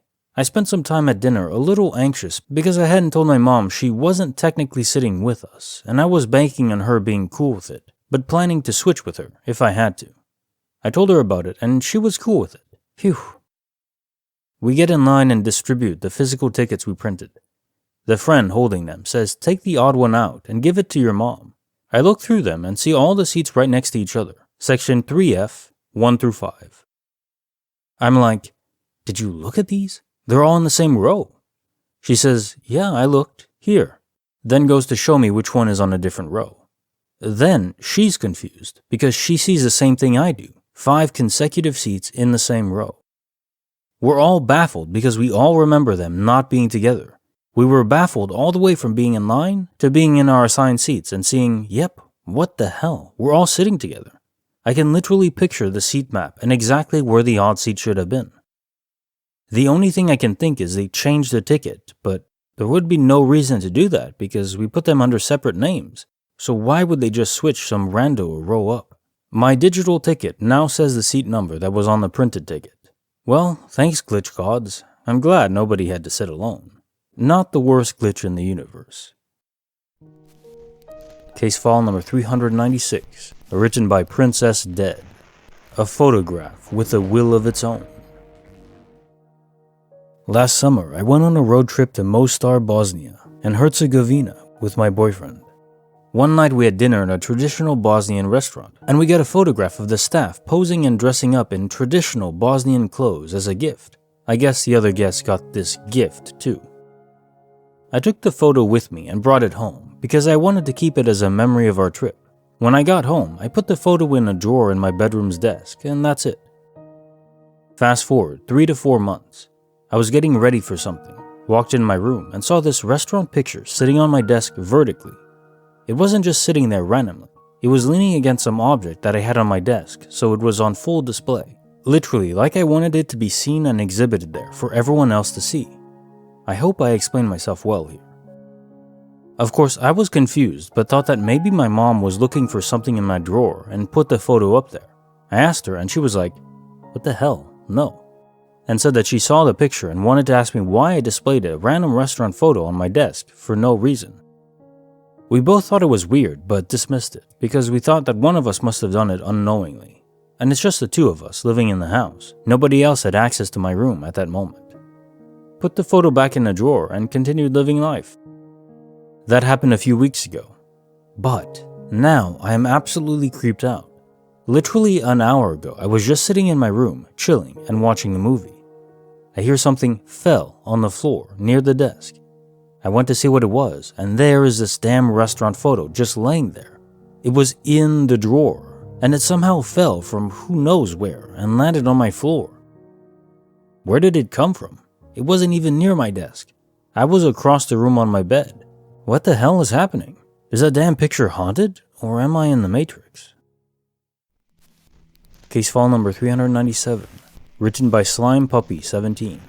The Ghost Fly. About 5 years ago, I lived in an interesting house, to say the least. No locks on any bedroom doors, and our light bulbs would go missing from ceiling fixtures. But that is a story for another day. Anyway, during the summer that year, we were having a serious issue with flies getting into the house to the point where we had fly traps hanging everywhere around the house. Needless to say, I got great at stalking and killing them. Well, anyway, I was sitting on the couch and saw a fly, so I followed it around the house using my newly honed stealth skills, determination, and my designated smashing shoe, ready to kill that pest as soon as it landed. It finally landed on the wall next to the couch, so I sat down on the other end of the couch and slowly crept up right next to it so it wouldn't notice me. I had my eyes focused on this little bastard, weapon in hand, and ready to go, and as soon as I was about to go in for the kill, It just phased into the wall. It completely disappeared in front of my eyes. So obviously, I started freaking out, yelling for my roommates to help me look for it, thinking that maybe it just fell.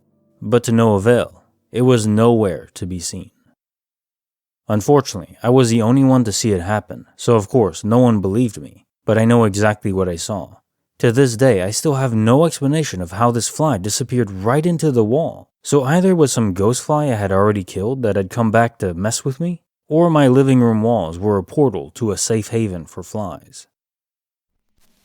Bonus file, written by Wander On 74661.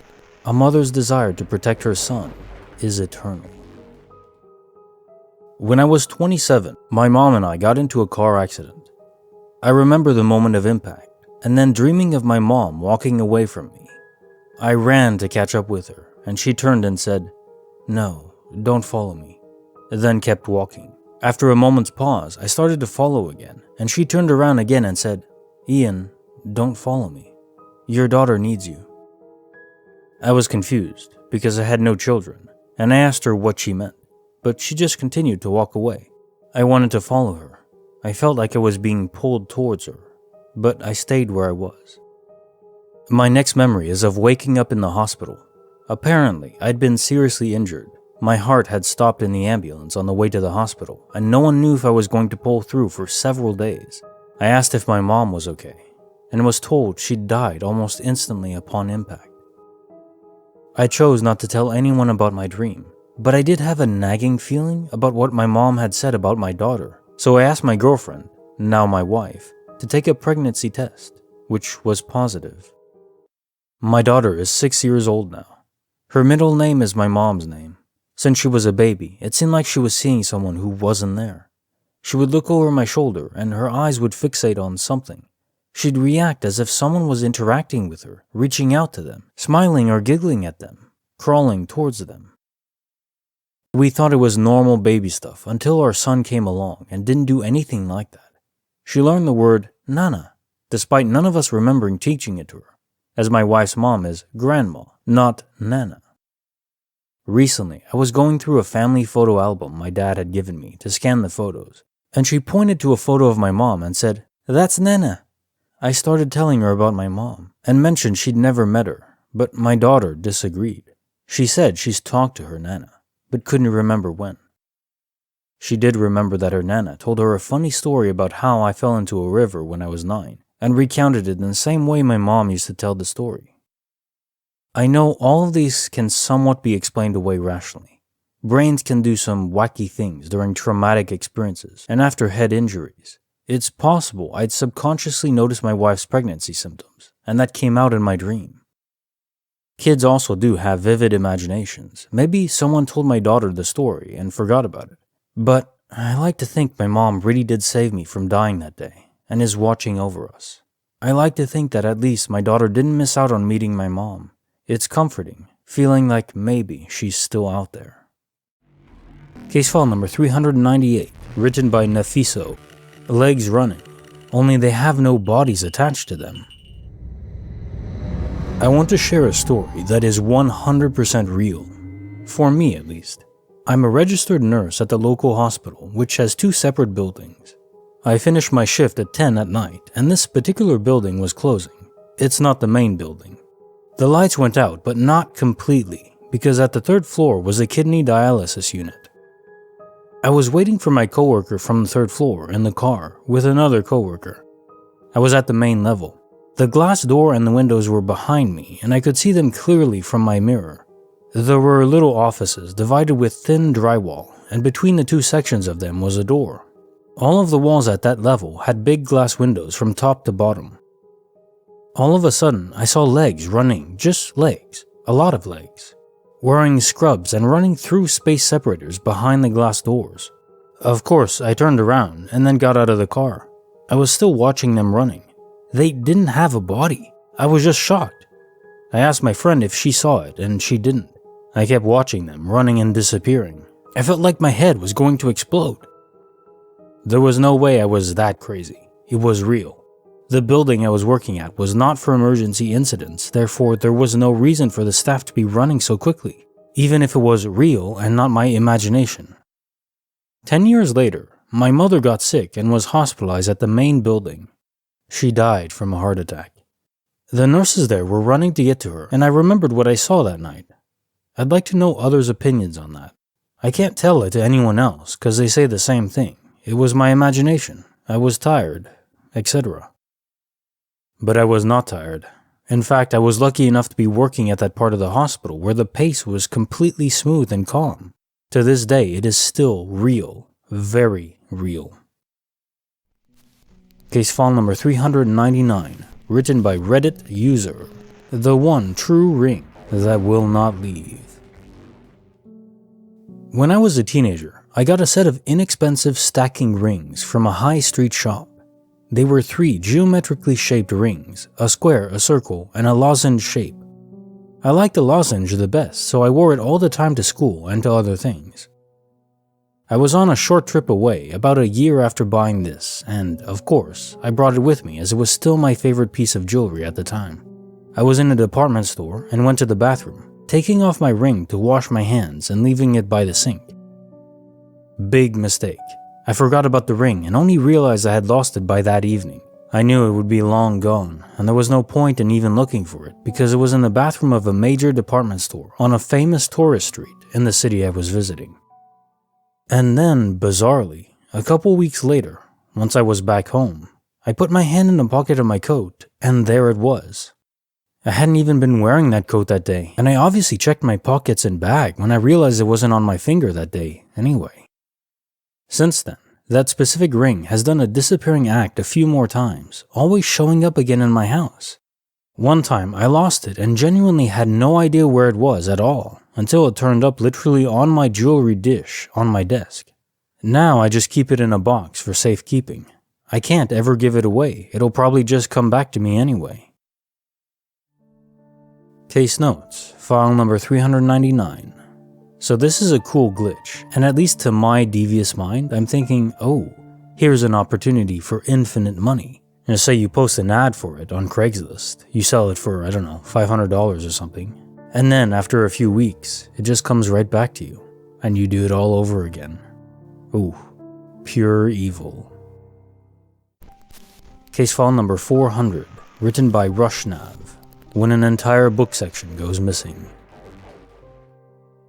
This happened a couple days ago, and still kind of weirded out by it.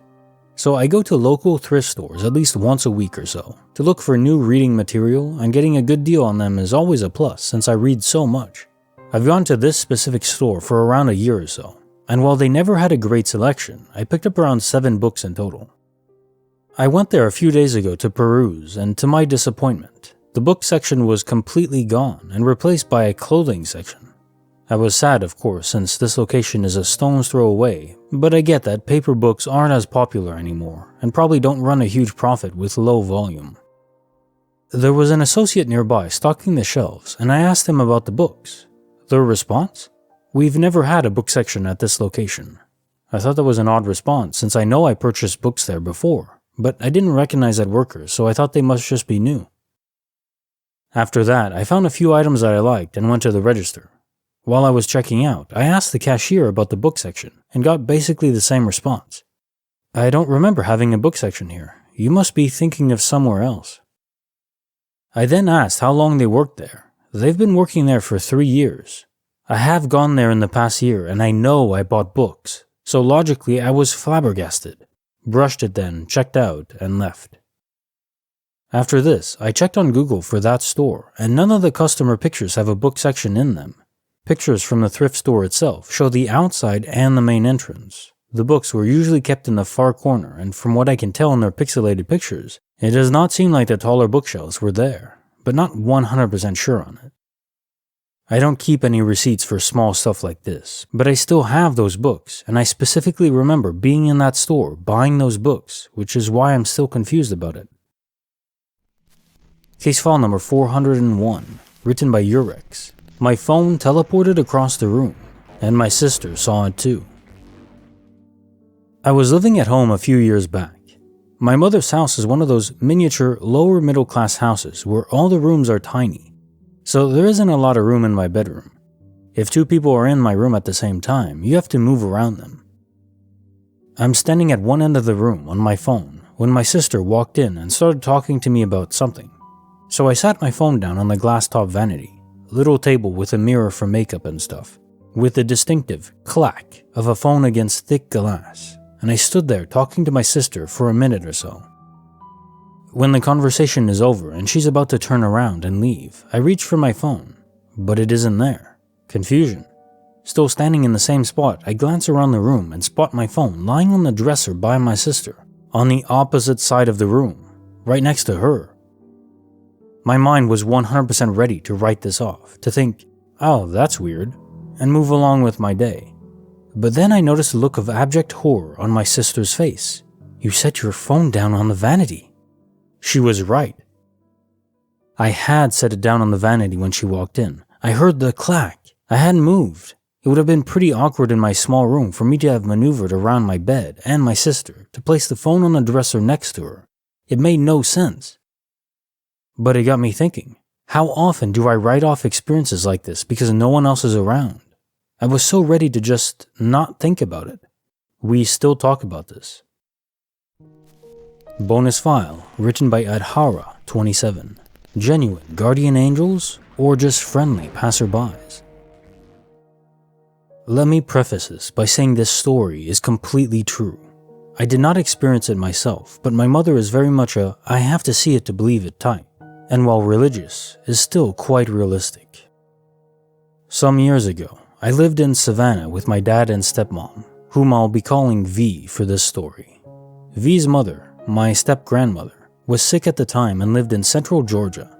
Each Friday, V and I would drive from Savannah to her home to take care of her for the weekend, clean the house, etc. We'd drive home Sunday nights and be back in Savannah by about 11. At the time, I was working a part-time retail schedule, so I didn't always have weekends off. In 2015, on one weekend when I could not go, V called me Sunday night, sounding worried. Her tire had rapidly lost air on the way back. We later found out that her father had worked on their car over the weekend and neglected to completely screw the cap back on. Her tire was now flat, and the Georgia backroads are rarely maintained and are often little more than barely held together piles of gravel. Driving them with a flat tire is extremely dangerous. I asked her location and offered to drive out and meet her. She agreed. I hung up and headed out to meet her somewhere near Dublin. A little under an hour later, she called me back, immediately starting with, "You're not gonna believe what happened." In her own words, a short time after our call ended, a truck pulled onto the road from out of nowhere and came up behind her. Out got 2 young men. She was frightened and put down the window barely an inch to talk to them. They asked if she needed help and she said yes, one of her tires was flat. They offered to escort her to a nearby, somewhat hidden gas station to air up her tire. She agreed, but made sure to keep a knife within reach in case things went south.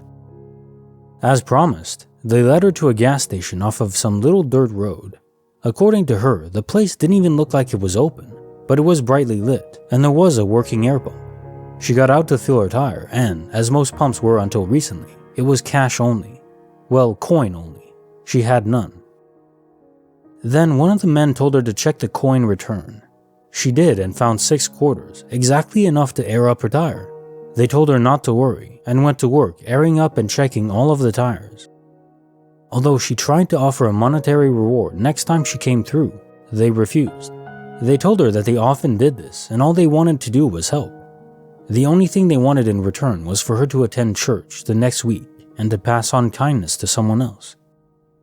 She said that as they got into the truck, she could almost see a faint golden glow about them. She never saw them on that road again. To this day, she is totally convinced that she met a pair of angels. I don't know what she met, but I'm very, very happy that they were benign. Case file number 402, written by Biscuit Burrier 94. Honey, we need a Swiffer. But I repeat myself. Rewind about 30 minutes ago, and my girlfriend and I are sitting down, making a list of errands we need to run, and things to get. The list comes out to be 8 things. Some things on the list were exchange diapers, my son is growing rapidly, and return cans, so I'm making my trips from our apartment to the car, getting the car organized so the whole family can go, as well as the diapers and cans. This takes about 10 minutes or so. After this, I come back into the apartment and I'm standing by the front door fiddling with my son's car seat while talking to my girlfriend about something that happened this morning. After this conversation, she asked me if I got the last bag of cans from the can container by the front door. I said I had forgotten, and that was a good call. This is where it happens.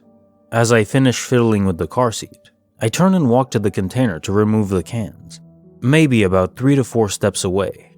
While walking with my back turned, my girlfriend says matter-of-factly, "We need a Swiffer." I pull out my phone and add Swiffer to my list without ever looking back at my girlfriend. I proceed to pull out the bag of cans from the container, tie the bag up, and look up at her when I'm finished looping, swooping, and pulling. She then looks at me and says, "You know what else we need to add to the list? A Swiffer." I just look at her, kind of annoyed, and I'm like, "Yeah, I know, you just said that." And to which she responds, "No, I didn't." We then butt heads for about 3 minutes about her saying we need a Swiffer twice in about 15 seconds because we are both, admittedly, stubborn people. Then it hit me. I added Swiffer to my list between the first Swiffer I heard with my back turned to her and the second Swiffer when I had actually been facing my girlfriend, watching her lips move and producing sound. So I heard my girlfriend say, "We need a Swiffer," and then 10 to 15 seconds later, "You know what else we need to add to the list? A Swiffer." She swears up and down she never said, "We need a Swiffer," out loud. I don't know what happened or how I heard her, but you can bet your ass we're getting a Swiffer. Last thing to add, I explained to her last night what a glitch in the Matrix was. I was on the sub for half an hour reading top stories of the year, and we read a couple of them together. The timing of this is, well, comedic. Case file number 403, written by Little Miss Raindrop. Goodbye, and thanks for all the fish. When I was in high school, I used to have a pretty decently sized fish tank in my bedroom, filled with randoms, a flounder, and 2 of those big black, eyes-popping-out goldfish. I live right on the coast, and hurricanes are a big issue for us.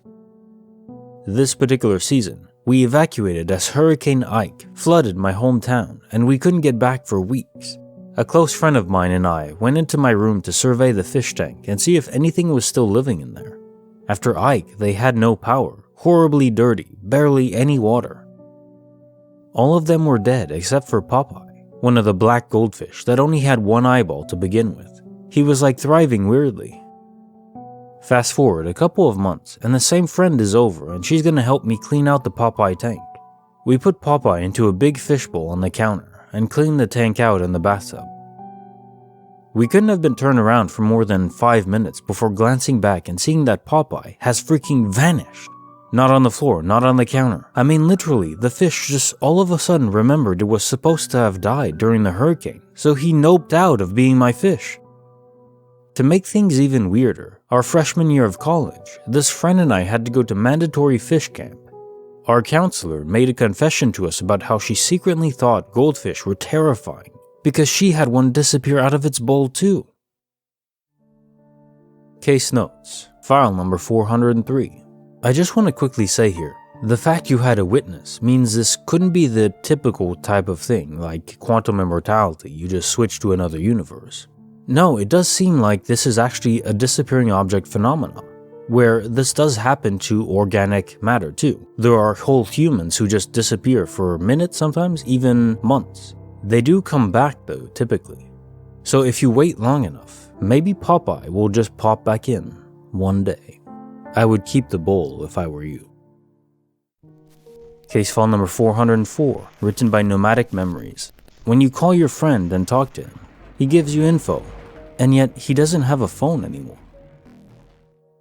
This took place back in 2002. I was about 18 years old at the time. I had spent a few months out of state, staying with my sister, when I decided to head back home to see my best friend, Tony. Once I got into town, I gave him a call from a payphone. We spoke for about 20 minutes, and he was telling me how he left his wife, has a new place, and was seeing someone else.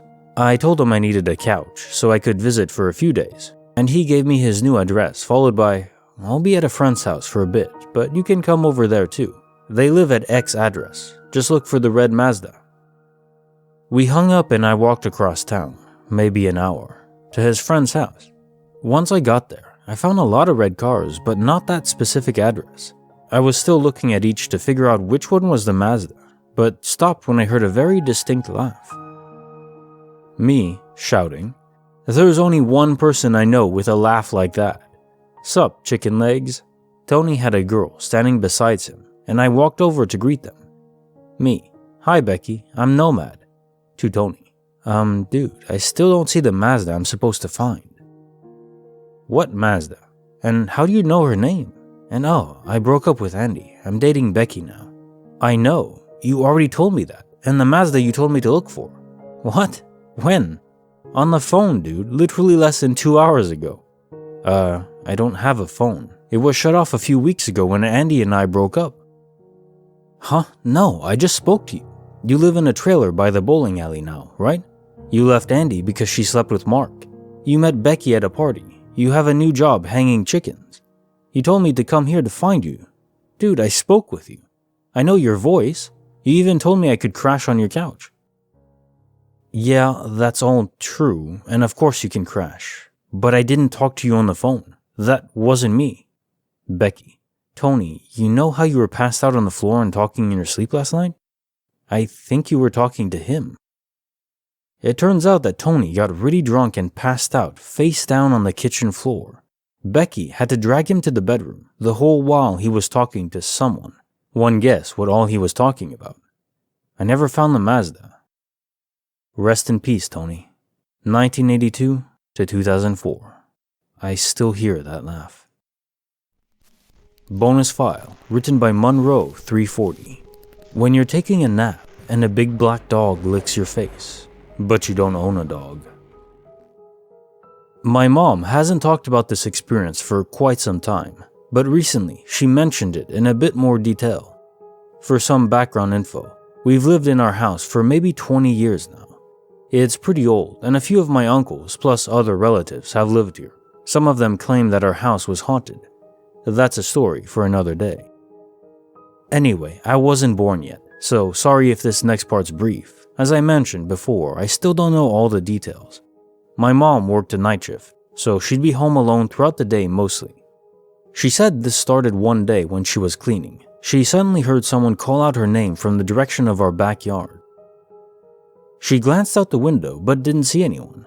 She then heard someone call out again, this time from the front yard.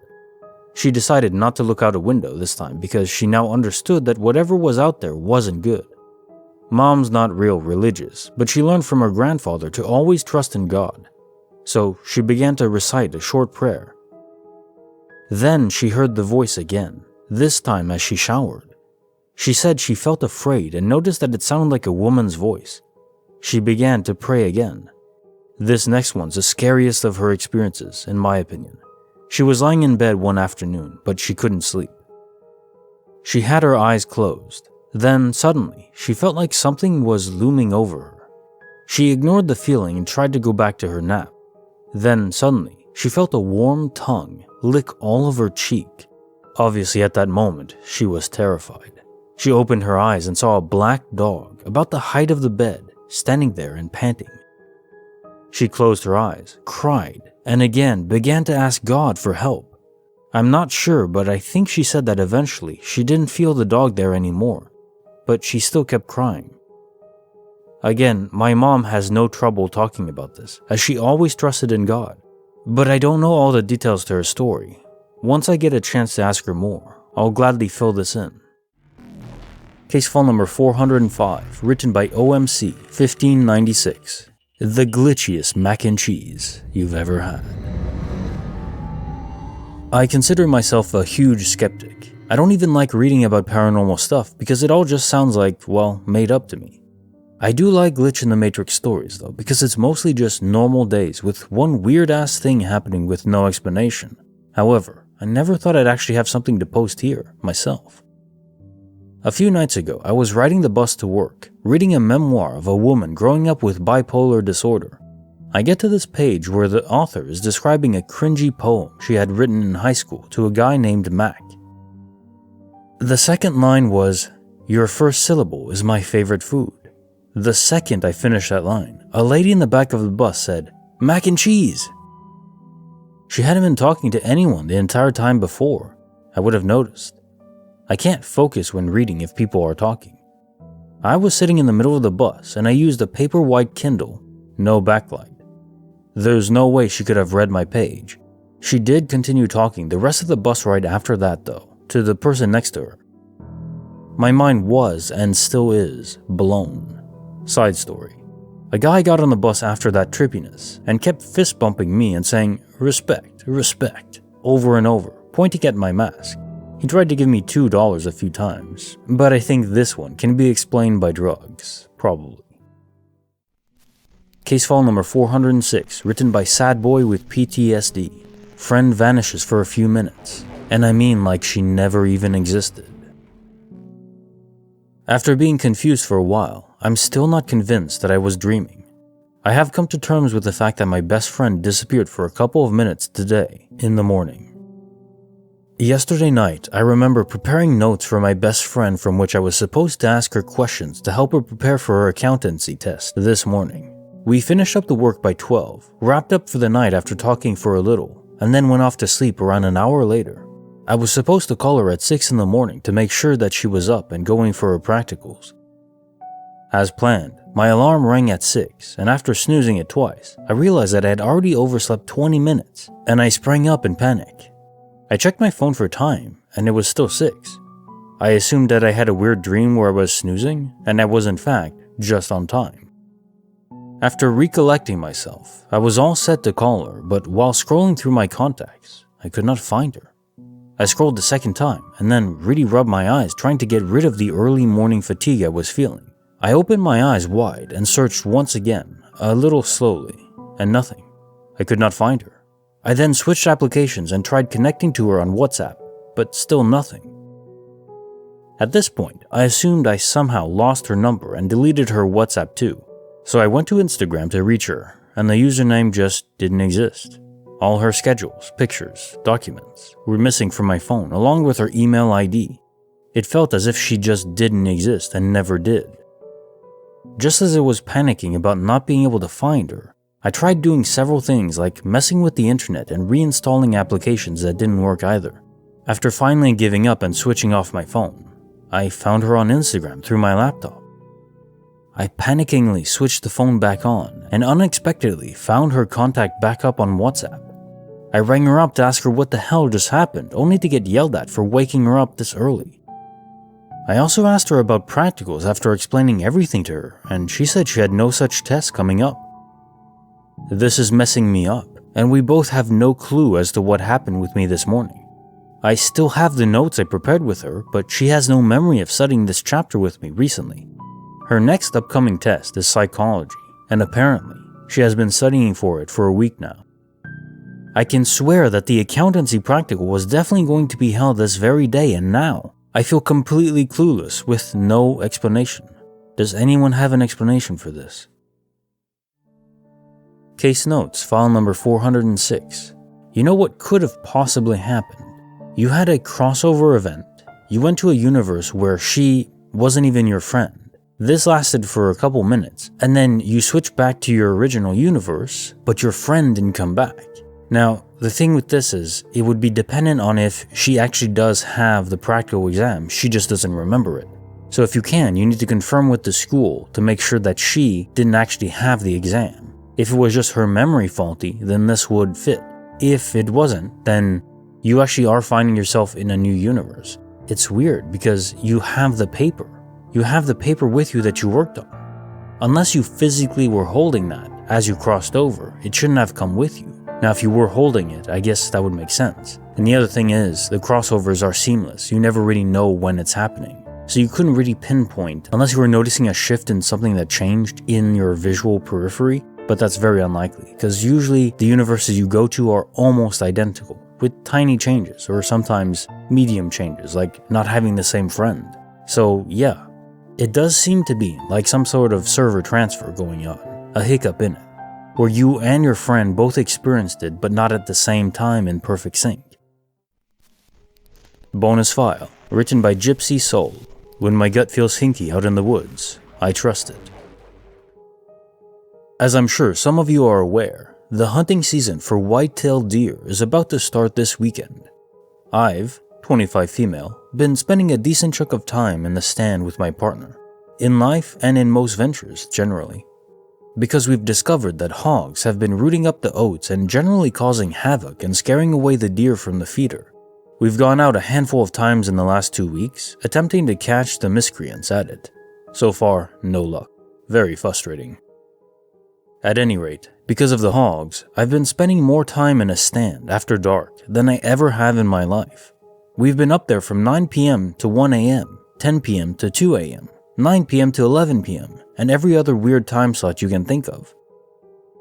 I mention this just in case it's relevant or helps paint a picture. There have been a few things that have happened that I've struggled to explain away or rationalize, and my partner is out of ideas too.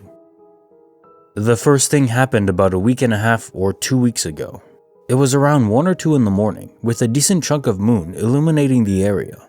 I was only half paying attention to my surroundings, because I'd already written the night off as a bust, when all of a sudden, I became aware of a weird whirring/flapping sound. I thought it originated from something behind me, but my partner said he heard it coming from away and to the front or left of us. At any rate, it was loud, airborne, and passed quickly over us and away. I'm very familiar with the sound drones make, and this wasn't it. It also wasn't a helicopter. The sound was too small, if that makes sense. And it wasn't a bird, it sounded too mechanical. It was flying very low, probably just above the tree line. We couldn't see anything. The second thing happened about a week ago. We weren't in the stand, but it was weird and out of the norm, so I'll mention it. We live on the same property that the stand is on. It was around 9 or 10 at night when all of a sudden there was a distant boom, like an explosion, which hit our home like a thud. If you've ever spent any time around heavy artillery or explosives, you'll know what I mean. It was strong enough that my sister-in-law, who lives down the road, called us asking what the hell had just happened. It could have been a natural gas explosion, but the weird part is that my partner did some internet digging, and a local emergency management website had posted asking for any info on an unknown explosion back in 2016, during the same time of year. We still have no clue what it was, and apparently the authorities didn't either. And then lastly, tonight, we were out in the stand once again. It's gotten cold and we've had a ton of rain all day, so everything was damp and dripping. We went out at 10 at night and it was about 10:30. I was preoccupied with trying to keep my fingers and toes warm when suddenly I became aware of a weird murmuring. My partner heard it too, but he has hearing damage, so I don't think he heard the full breadth of the tones. To me, it kinda sounded like muffled voices off in the distance, like several someones having a conversation too far off to make out the individual words. But the direction the sounds were coming from doesn't have any buildings or dwellings, it's just woods, and there were several different tones. My partner said it kind of sounded like a cow moaning, but not quite. There are cattle in the area, and we hear them vocalizing all the time. This wasn't that. There isn't any grazing land in the vicinity of the sound's origins. They carried on for maybe 30 seconds, slightly rose in a crescendo, and then died off and faded away completely. I want to stress how indistinct these sounds were. If I hadn't been listening intently, I don't know if I would have heard that. All of this, coupled with the general gut feeling I have whenever I'm out in the dark alone, has me wondering. I don't necessarily feel endangered, just generally watched and noticed. I have very good instincts and I try to listen to them. I'd love to know what y'all think. There may be rational explanations for all these phenomena. All I know is, I don't want to be another hunter with another creepy story, but I feel like I'm starting to see a bell curve emerge. Edit. I'd like to add that I'm not a noob or babe in the woods. I spent most of my life outside. I grew up camping and hiking during almost all times of the year. Sleeping on the ground in a tent, you get used to hearing nature moving around at night. I spent 6 years active duty in the military, so I've been exposed to some military-grade technology and what that might look and sound like. Obviously, there's top-secret crap hardly anyone sees, but still. I have also worked during all hours of the day and night, always outside. This is the first time in my life, aside from a one-off experience I had at camp growing up, that anything out of the ordinary has happened when I've been outside to hear it. In fact, I've always joked that I must be some kind of deterrent to paranormal activity, because nothing ever happens when I'm around. More than likely, there are rational, ordinary explanations for the sounds we've heard, but I also trust my gut, and if something feels hinky, it usually is. Case file number 407, written by the New D.O., a peculiar ensemble of characters on this elevator ride. I was on the ground level of a hospital where I was temporarily working for a month. I pressed the elevator call button. The elevator doors opened on the ground floor, no sublevels. There were 3 other people in the elevator. I waited for a second for them to get off, to not be rude and enter while they're trying to leave. No one got off. I thought, maybe the elevator just came down a level to get me and they'll all be going back up? No other floors are selected on the call buttons. There is a man facing the buttons standing only a few inches away. I asked him, 4th floor please? He does nothing. A woman, standing directly behind him, is talking to the back of his head in a language I don't recognize. I've been to 13 countries and I understand a decent handful of Spanish. I think, maybe he doesn't understand what I'm saying? I gesture, excuse me. He doesn't move. I press the button for the 4th floor. No other buttons are pressed. I think, well, looks like we're all going to the 4th floor. The 3rd person, a young woman, is standing with her back to the elevator door facing the rear. There is not a rear exit. Some elevators have 2 doors. We made it to the 4th floor. No one departs except me. No other buttons are pressed. I step outside the elevator. The doors close and the elevator doesn't move. Out of curiosity, I press the button to go up a level. The doors open and the strangers are as I left them. The 2 still having a conversation in a foreign language. The woman talking to the back of the man's head. The 2nd woman was staring at the back of the elevator. I stare at them until the doors close. No one even acknowledges me. The doors close. I run to where I'm going because I'm already late. What the hell just happened? Case file number 408, written by XX Scorpio. A uniquely perceptive child, and a dead fish on the floor. So I'm babysitting my friend's kids, who I'm close to and watch pretty often. The boy, who is 8, loves to build Angry Bird levels out of blocks and stuff. He likes me to record him on my phone so he can watch himself talk and make these levels. Kids. So anyways, he's telling me what he's doing and making sure I'm getting everything in the video because Angry Bird's levels are serious business. Suddenly he stops and says, "Make sure to get the fish. Look at it. Get it in the video." At this point, I have no clue what the kid is talking about, but he keeps looking down at the floor where obviously there isn't a fish. I decided to go along with him and pretend to get the fish in the video. Fast forward a couple of hours later and we're hanging out in Walmart, just walking around to waste some time. We start walking down the pet aisle and he stops suddenly. He's in front of me, so I kind of bump into him. "You okay, bub?" I ask. I walk around him and look down to see where he's staring at. There's a freaking dead fish laying on the ground, and the kid is staring at it as if in a trance. I immediately think back to earlier that day about his insistence that a fish was on the floor, although then obviously nothing was there. I tried asking him about it, but he didn't seem to want to talk about it, so I let it go. It always sort of freaked me out. Case notes, file number 408. This has me thinking about how many things kids are able to see that we as adults can't. It seems this kid has foresight. He predicted something that was going to happen, although in his mind it actually was happening at that moment. I wonder how he felt in the moment in Walmart where he saw it for him a second time. Most interesting. Bonus file, written by Limerick, meow meow. This home wasn't haunted, it was cursed. It was August when I moved in. At the time, my mother had been suffering from multiple health issues for months and had to be in and out of different hospitals fairly often. She and my father slept in different bedrooms since she had grown more and more agitated about my father's loud snoring. In the months that I stayed with them, my mother's bedroom always made me feel a bit uncomfortable. She had rose-pink organza drapes hanging around the canopy bed, and the room did not get much direct sunlight, since its only window faced the northeast. I never wanted to stay there longer than 15 minutes. Due to her illness, my mother lost more than 30 pounds and weighed a mere 85 pounds by the end of October. She had all these antibiotic-resistant infections affecting multiple organs.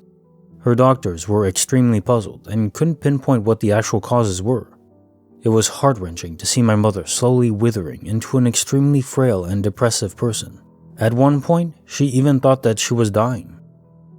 In the early of December, one of my mother's cousins came over to the house for the first time and was very concerned about my mother's bedroom immediately. It's full of messy energies, as she described how she felt, and said it gave her a bad headache as soon as she entered the bedroom. That got my parents' attention. My mom's cousin informed my parents that she knew someone special who might be able to help with my mother's odd illness. The person was a medicine man / feng shui master. Running out of options, my parents agreed to invite the master to the house the following week. I was home with them on the day the master arrived. He instructed my father to remove all the wooden statues my father had collected over the years. You can put them in the garage or storage room, definitely not in your living space, the master claimed. According to him, each of those statues carried their own chaotic energies and were not the friendly ones. When he entered my mother's bedroom, he shook his head in disbelief, told us that there were things he did not like, and that he needed to get rid of them ASAP. He handed my father a hulu, calabash in Chinese, used by traditional medicine men / women as containers for various substances. The master told my father to leave it at my mother's bedroom with the lid open, and then we waited. That was in the late afternoon. My father and the master's assistant were at work moving the wooden statues from the house to the garage, while my mother rested in the guest bedroom with me. Around dinner time, my mother started to develop a horrible panic attack. She was extremely jittery, short of breath, and could not stop scratching her chest. She told me it felt like something was inside her chest and that she needed to get it out. I had never seen my mother that way. Her face and chest were beet red, and she acted like a wounded, angry animal. Scared and alarmed, I ran to the garage to tell everyone what was going on. The master yelled out, "We've got something!" He instructed my father to retrieve the hulu from my mother's bedroom and put the lid back on. My father followed the order and brought out the hulu, then handed it to the master. Right after that, my mother's panic attack subsided quickly, like nothing had ever happened. Her face and chest returned to her normal pale, fair tone, with visible red scratch marks she had done to herself just moments ago, and she was calm. The master grabbed the hulu and stared at it for a while, then closed his eyes before declaring that we caught it. What was in the hulu? We all wanted to know. According to the master, it seemed to be a type of black magic, an ill-intended spell that someone had casted onto the house. However, my mother was not necessarily the target. It was only because she had a weak immune system to begin with that made it easy for the bad energy to attach onto her. Strangely, after that unexplainable event, my mother's health was improving day by day. The next spring, she regained her health. Even the doctors were amazed by it. No, my parents did not tell the doctors what had happened with the master, since they didn't think the doctors would believe them after all. That was more than 10 years ago. Until today, we still have zero idea what the hell was going on. I am just feeling grateful that my mother is still with us, with good health and all. And they still live in that house happily and peacefully. Case notes. I think this is the first cursing of a home that I've read, especially one that was actually cured after the fact. The whole feng shui thing is not something I have any knowledge or mastery of, so I can't say much on that. All I will say is that it certainly does seem by your description that whatever he did, whatever energy he captured, did actually solve the problem. If your mother's health immediately improved after, well, it could be a coincidence, but it seems unlikely, doesn't it? Fascinating. Just another angle of things that I'm not entirely aware of, but hey, the world is massive, and who knows what's out there. Case file number 409, written by Anonymous. The 90-minute anomaly. I once clocked out of work at 6 p.m., like I always did at the time, and began my hour-long train ride home. After I had found a seat, I went to sleep and woke up just before my station. From the station, it's a short bus journey, 10 to 15 minutes, to reach home. During the entire journey, I didn't use my phone and I didn't wear a watch, so I didn't really notice a time anywhere. When I reached home, My family surprised me with, "You're home early. Everything alright?" I look at the wall clock and it is about to be 6 p.m. I was too shocked to understand what happened. I checked other watches, cell phones, etc., and the time was absolutely right. A few days later, the admin emailed us the timesheets for the months, times clocking in and out, and every single day for me was around the same, 6 p.m. So it certainly wasn't me having left work earlier because of an incorrect clock there. To this day, I haven't figured out how I gained between 60 to 90 minutes that day. Edit. The most common theory in the comments seems to be daylight savings time, and I have considered it before. The problem is that it should work for both time in and time out, and if I remember the time in was the same as always and I didn't leave my home early for work. If I remember right, it also wasn't a Monday, which is when the clock reset effects come through at work, despite the changes going in on Sunday. Case file number 410, written by Asher Girl. When $5 appears from nowhere. For broke college students, this is a godsend. This happened to me tonight and I can't stop thinking about it. I thought this would be the best place to post. So I was making some taquitos for my boyfriend and I. I put them in there for a minute and a half. Once I saw it was down to 2 seconds left, I opened the microwave and a freaking $5 bill fell out of it. I picked it up and asked my boyfriend if he put it in there to prank me, and he said no, obviously not. Mind you, he was in the other room the entire time. Also, neither of us had any cash on us today. We usually never do. We still haven't been able to come up with a logical reason why or how that could have happened. Edit. I know some of you said maybe the $5 was on top or behind the microwave. I can guarantee you that wasn't the case. My boyfriend and I are broke college students living in a pretty expensive apartment. If we had $5, it definitely wouldn't just be laying around somewhere. We definitely watch our money closely. Case file number 411, written by Eyebrows Wear. Damn it, I thought there was a Costco near me. I could have sworn there was. 3 years ago, a few days after Christmas, I was hanging out at my parents' house watching National Lampoon's Christmas Vacation, as one does, and my mom turned to me and said, "Hey, my name, we're going to Costco to exchange this pots and pans set that someone gave us. This one's broken." So I was like, "Oh, cool, I've never been to a Costco before." So we all got in the car and drove about 10 minutes away to a town I've been to a million times. This town is literally down the road from my hometown, and I had been delivering pizzas in the area for years, so I knew it like the back of my hand. We turned down a road near my doctor's office, and I remember thinking to myself, I've been here a million times and I've never seen a Costco here. But just figured I hadn't driven down that specific road in a while and just didn't notice or forgot. So we go in and exchange his stuff and go home. Totally normal, nothing out of the ordinary. The next day, we all went to my aunt's house for a Christmas visit, and for whatever reason at dinner, I was talking about how convenient Costco was and that they had such cool stuff and whatever.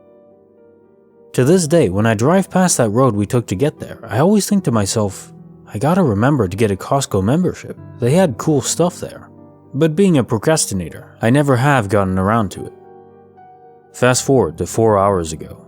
I'm sitting at dinner with my parents, my brother Ian and his fiancée Jenna.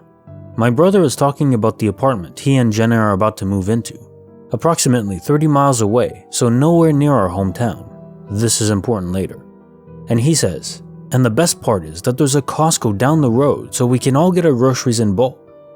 I say, oh cool, I've been thinking about getting a Costco membership for the same reason. My mom gives me a funny look and says, why bother? You'd have to drive all the way to Ian's apartment and back for groceries. Confused, I said, why? I would just go to the one in XYZ town, that's like 10 minutes away. Everyone looked at me funny and said, there's no Costco in that town. The closest one to us is the one Ian's talking about. So I remind them all of the one time after Christmas we all went to exchange pots and pans there, and my mom tells me that A, she's never had pots and pans from Costco, B, there is no Costco in the town I was talking about, and C, that she doesn't remember us doing anything of the sort that year. I then think back to my aunt's house where I was talking to everyone about Costco and how I wanted to get a membership and no one had thought anything weird about it. I said, guys, it's literally on that road Dr. Whatever's office is on, down the road from there and to the left. And my dad said, "That's an abandoned strip mall back there. There hasn't been a store there since we moved up here in '96. I was so sure of myself that I said, "Are you guys ready to be more wrong than you've ever been in your entire lives?" And pulled out my phone. I googled Costco near me, and sure enough, the closest one is the one I was talking about. Then I googled Costco in XYZ town and got no results. We debated about this back and forth for a while. My mom said, maybe we went to a Sam's Club or a BJ's that day. Those used to be around here, but I know where they both are or were in town, and I'm absolutely certain it wasn't either of those. I have absolutely no idea what that's all about, and I'm 100% certain I didn't dream it. My dreams are never very realistic, and usually nightmares, and are very fleeting due to my medication, so I never really remember them. If anything, I'm just upset now that there is no Costco by my house, and that I can't shop there. Case notes, file number 411. What strikes me as weird here is that when you initially googled this Costco near me, it did show the one you were talking about. But then when you specifically googled the Costco in the town that you knew it was, your town, or the town one town over, then it didn't show up. You know, there was another story, I forgot which one it was. It was a group of people that went to a gas station. They had to go to a small town. And when they got there, they refilled their gas tank. But then they couldn't find the town anywhere when they got back home. It's like it never existed, although the charge on their card still went through. It's almost like the signal from your phone was able to permeate through to an alternate universe, where there was a Costco there near you, but then when you specifically googled it, that signal no longer transmitted to another parallel universe. It was just your normal universe, and in this one there is no Costco nearby. You know, I'm really just dumbfounded by this. We know about quantum immortality. There's so many stories about that, and it's fascinating. That's a clear, precise reason why someone would cross over. But then there's all these other stories like this one, where people are either just perceiving or entirely crossing over to parallel universes, but there's no clear catalyst as to why. No one's dying, and then you just come back anyway, so you're not dead, no one died. Why is it that sometimes people are able to cross over without any definitive reason as to why? Is it an environmental reason? Something in your house, maybe, that triggers it? I really do wonder. Maybe I'd want to experience it myself. There are nearly infinite parallel universes, so virtually anything you could think of that could happen has happened somewhere in some universe. That girl you wanted to take out on prom, you did in one universe. Or did you want to be a millionaire or a jiu-jitsu master? You've done all this, just not in the universe you're in right now. Isn't that just fascinating to know? It certainly is for me. Case file number 412, written by Rooney13. When you mysteriously understand a language you've never studied. During college, I worked in an office that helped international students with their visas while they studied in the US. On a daily basis, we would help 100 plus students as our international student population was around 4,000. Our student worker team was composed of about 8 people from a mixed background. I am fluent in Spanish and English and know a tiny bit of Korean. To be honest, I was raised where not much other than Spanish and English are spoken, and I feel like this should be emphasized. On this particular day, I was the more seasoned of the student workers along with 2 others, one who spoke Hindi and English, and the other who spoke just English. A student came to ask a question. When he recognized one of our student workers, who spoke Hindi, he beelined to him and asked him his questions, so I turned back to doing my work. They went back and forth a few times. I don't remember exactly what the student asked our student worker, but when my coworker hesitated, he turned to me and I instantly answered the question. It wasn't a yes or no answer. I remember answering with something along the lines of, "You shouldn't do X for Y reason," as it was immigration related, and both of them looked at me dumbfounded. The student worker asked how I knew what they were discussing and said that he was turning to me to give me a summary of the student's issue and was going to follow up with the question. I legitimately thought they were talking in English when talking back and forth, but no, they were talking in Hindi the entire time. This was 4 or 5 years ago, and I still think back to it often. I can't explain what happened. Edit. A few people thought I may have just understood a few words that may have been similar in English and Hindi. I ended up messaging my old coworker regarding this, and he said that there's no way I could have understood. He made me Google translate the word for internship, and it's completely different in English than it is in Hindi. Case file number 413, written by Mike Tastic, 23. An awkward porta potty glitch. Hi all. Figured I'd tell my glitchy story after not wanting to for fear of disbelief. So one summer day, my friend and I were pretty bored with nothing to do in San Jose, California. We were recent high school grads with nothing to do. He suggested we explore the San Jose hills, mainly to see the sights once the sun set. He's the type that loves sunsets and sunrises, all the sights and such. I declined mainly because I knew getting to the top would mean crazy windy roads, which my stomach cannot handle at all. I was the guy in the friend group known to be temperamental with food, heights, anxiety, you name it. Now he knows this to be the case, but he insists.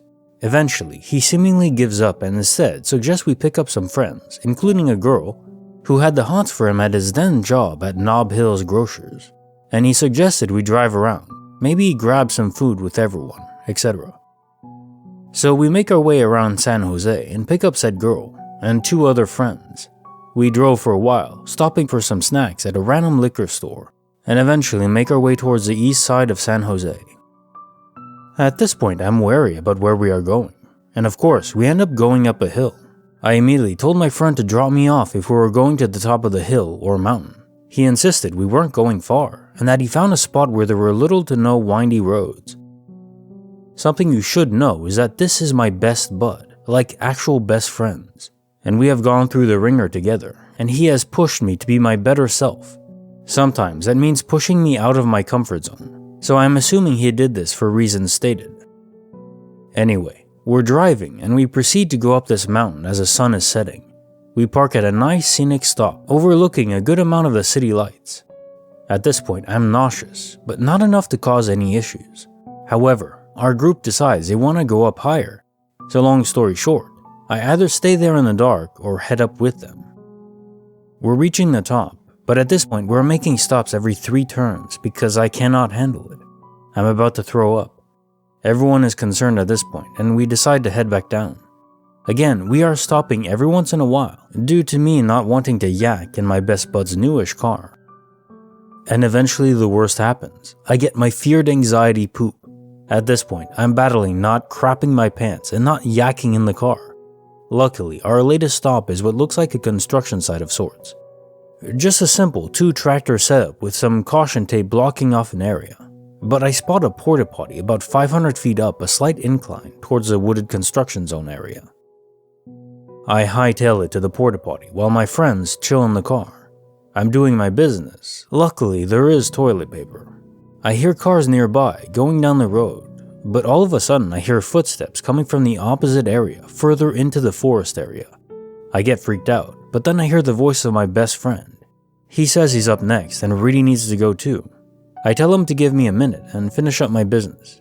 I come out of the porta potty and look around for my friend, so I figured he went back to the car instead of chilling in the dark, creepy woods. I get to the car where I find all the friends looking over the city lights again. I ask my friend not to be too long and that there is toilet paper, so not to worry. He looks at me and asks, "What?" I say it's his turn to take a dump. Enjoy. And then he says he doesn't have to go.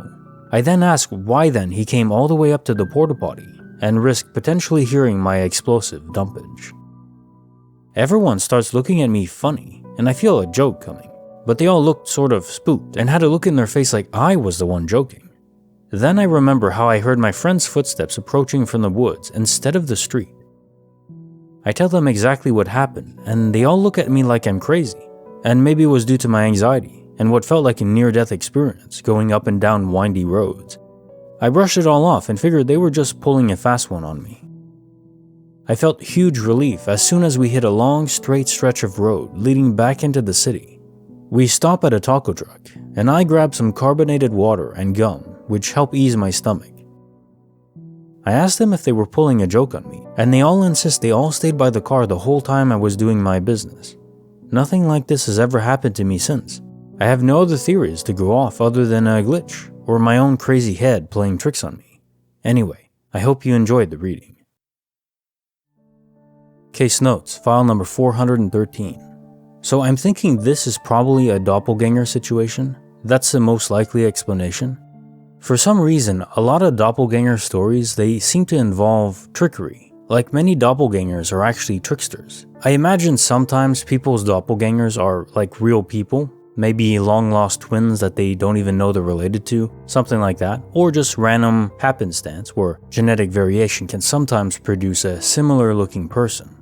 That's possible, but I think also what's happening is there are trickster spirits that have learned to copy the voice and mannerisms and appearance, sometimes, of someone else that the person knows that they want to play with, not always in an attempt to terrorize.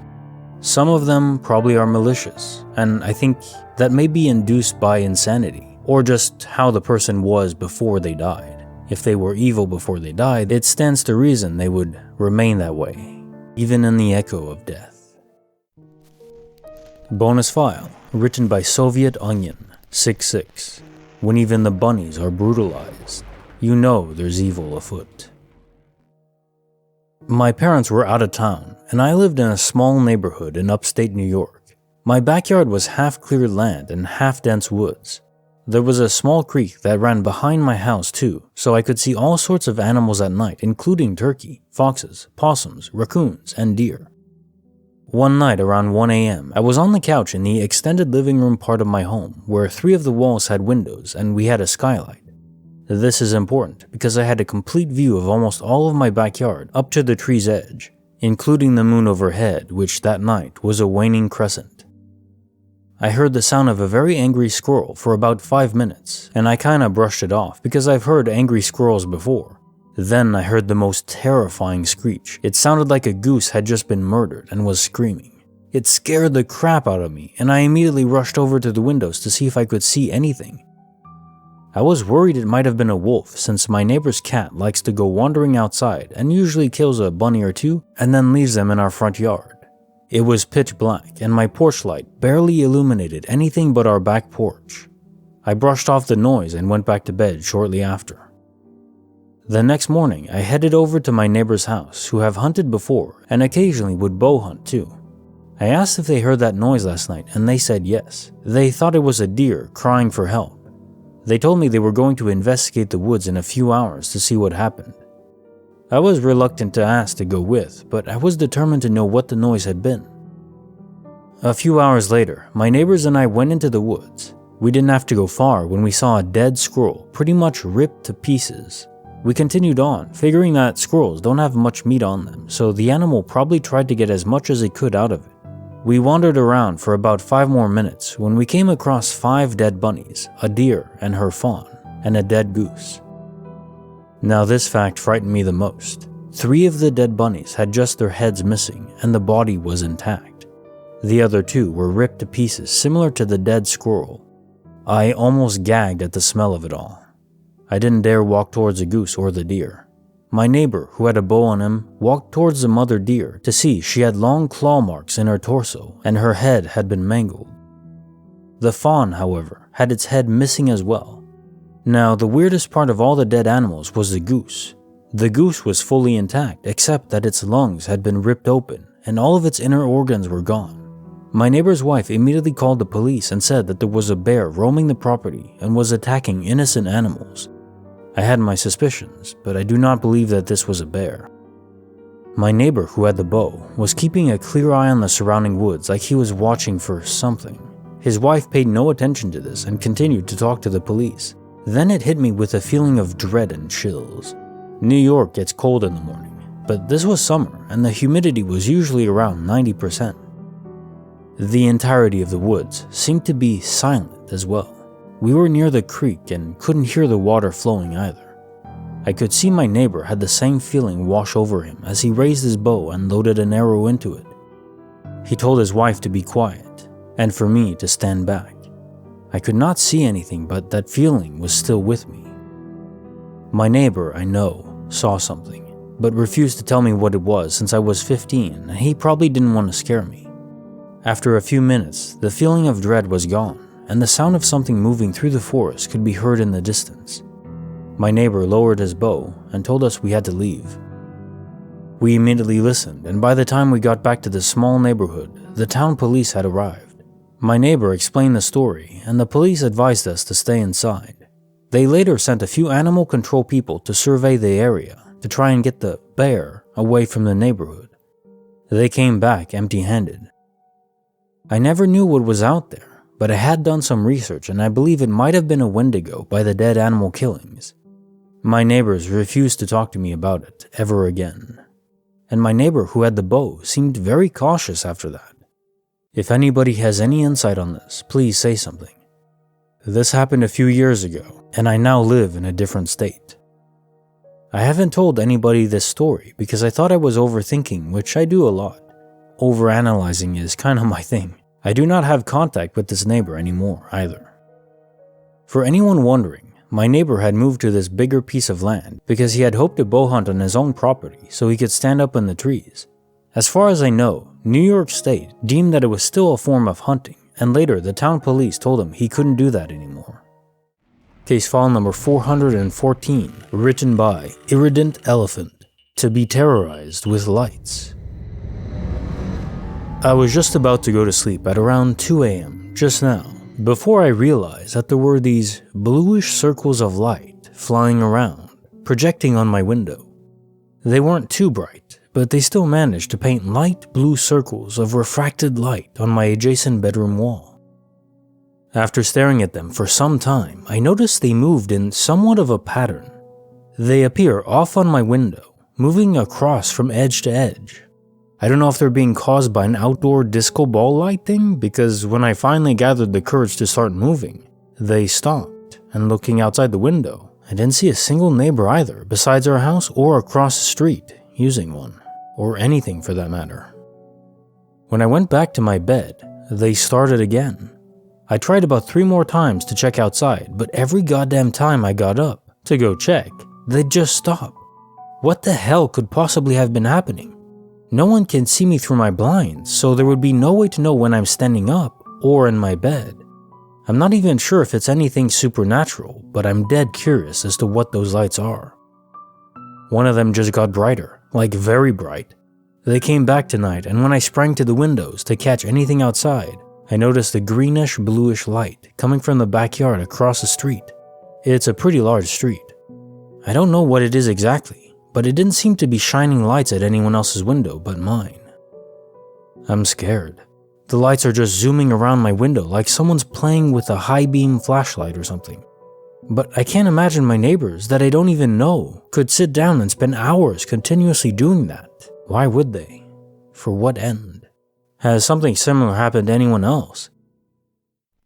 Case file number 415, written by MRV713.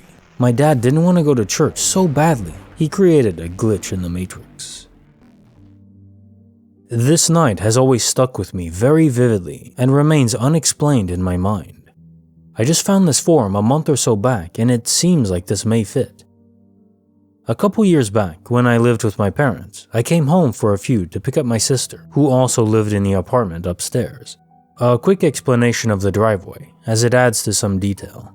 My parents have a driveway that looks like a street extension. It's also an access road for public works to get to the playground behind the house. Confused people in the area think it's a road and park on it, angering my 60-year-old parents. By pulling into the driveway at nighttime, 8:30 to 9 p.m., this would typically spark one of my parents to make sure that people weren't stealing parking spots. As I pulled in and turned around waiting, I saw my father in a t-shirt and pajama pants walk past our large kitchen window, look out, and then continue on in the kitchen. From my perspective, it appeared he went down the basement stairs to do laundry or something. My bedroom was also in the basement, so maybe he was coming to say hi when I got home. My sister comes out and I'm like, hey, I'm gonna run in quick because it looks like my dad was worried about who was here. Also, I thought it would be odd for my dad to see me come home in the driveway just for me to turn around and leave, so I went in to say hi and let him know what the heck I was doing. I get into the house through the back door and start calling for him. No response. I looked on all the first floor, nobody, the house is silent. Down the basement, calling for him and nothing, no answer. Now I'm worried that he's dead on the floor somewhere, so I'm a little nervous looking around and calling out. The way my house is set up, there is access from the basement to all apartments. My aunt lived on the second floor, away for the week. My sister on the third. Nobody else was in the house. Maybe he went upstairs for something? So I'm calling for him and checking all the floors. Nobody. At this point, I am perplexed and hoping he's not dead somewhere in the house. I go back out to the car and I'm visibly sort of shaken. I asked my sister if my dad had come out here to the garage or to the car to say hello. He had not. This was before he'd carry his cell phones at all times, so I left, sort of confused. My sister told me my mother was out at some church event or something equally awful. Maybe he went with her, and I'll call the house in a bit. Well, I will call back later, and everyone is fine. He happened to have gone with my mother to the event, and that was that. What I do know is that he was wearing the outfit I saw, which I was able to describe to him earlier in the day before he showered and went out to the event. This threw us both, because I was spot on. He's a spiritual/supernatural lover, so I thought it was cool. He also mentioned that he almost didn't go to the event. This experience of seeing him walk by the window and head downstairs was extremely vivid and unmistakably my dad in the house. He was definitely there. With being able to describe the clothes and him saying he almost didn't go, it made me think it was another timeline, or a glitch that played out as if he didn't go to the event with my mom, or something like that. I don't know. This was super weird and still makes my hair stand on end. Case notes, file number 415. The fact that you were able to describe exactly what he was wearing to your dad, and indeed it was correct as he mentioned, this does prove that what you saw is something that happened. Now, there's options of course. It's probably that you just saw him in another timeline where he did indeed make the choice to not go to church. And again, multiverse theory, it's simply the manifestation of every possible event that could happen based on the laws of physics. So anything that could change to any of the chaos that's happening at any given moment with any particle, including of course our synapses, which results in our choices, will result in a new timeline. Now it's always the same question. How is it that some people are able to transition between universes, or how are people able to see them sometimes? Honestly, I'm beginning to think that it's a combination of special people, but also environment. There has to be some kind of trigger. We just don't know what it is yet. But I think we'll find out. Case file number 416, written by Sly98, a language that is not human. This happened like 3 days ago, around 7 p.m. I'm an American living in Germany, but I speak plenty enough German to get by in conversation and street encounters. Living here has also made me very instantly perceptive to Turkish and many other languages commonly spoken by residents. I say this because this language spoken to me was so impossibly foreign and unnatural sounding that I genuinely thought I was being cursed or witnessing a total break in the simulation. So with that incredibly long preface out of the way, I'll try to explain the most bizarre human interaction I've ever experienced. In the evenings, I typically walk to my nearby grocer, and that's exactly what I was doing when this event happened. On my route, I saw a giant moving van or company truck parked where the sidewalk meets the driveway of a house. To be honest, I thought absolutely nothing of it, but as I rounded the corner of the truck, I entered the frame of the two Donnies in question. These guys didn't look like your atypical movers, but if I had to first guess an ethnicity, I would say Southeastern European or Middle Eastern. The strange bit, however, was they were team lifting an obviously ultra-heavy piece of metal that looked like what I can only begin to describe as looking similar to a corporate AC vent, with a semi-chrome finish that looked very out of place for a tiny old German single house they were delivering it to. Sort of similar to one of those funnel things. I know it's not necessarily absurd to be carrying a giant unit around, but like I said, they were taking it to a rundown house despite the unit being big and fancy enough to be on the top of a business building. Regardless, as soon as they saw me, they instantly started speaking to me at the exact same time. I had no clue what language they were speaking, but it was definitely not German, or anything I've heard before at all. I simply said, "Dutch?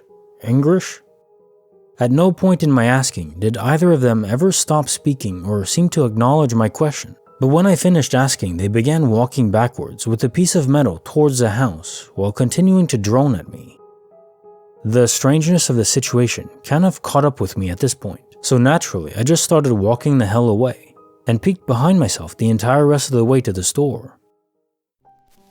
Case file number 417, written by Walpole Marsh. The best glitch in the universe. Money just appears. I'm on short-term disability leave after having a cholecystectomy. For some, perhaps foolish reason, I thought my pay would continue unchanged until I got back to work.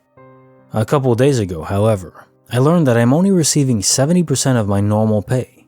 Bit of a bummer. At any rate, this morning I had an unexpected email from PayPal. Action required on PayPal account to avoid inactivity fee. I forgot I even had an account. It had been so long, so I decided to at least log in. Lo and behold, there was money in there from over 3 years ago. Not only that, the amount was only a few cents short of what I was missing from my last paycheck. It was a pleasant way to start the day, but I have absolutely no idea how it got there.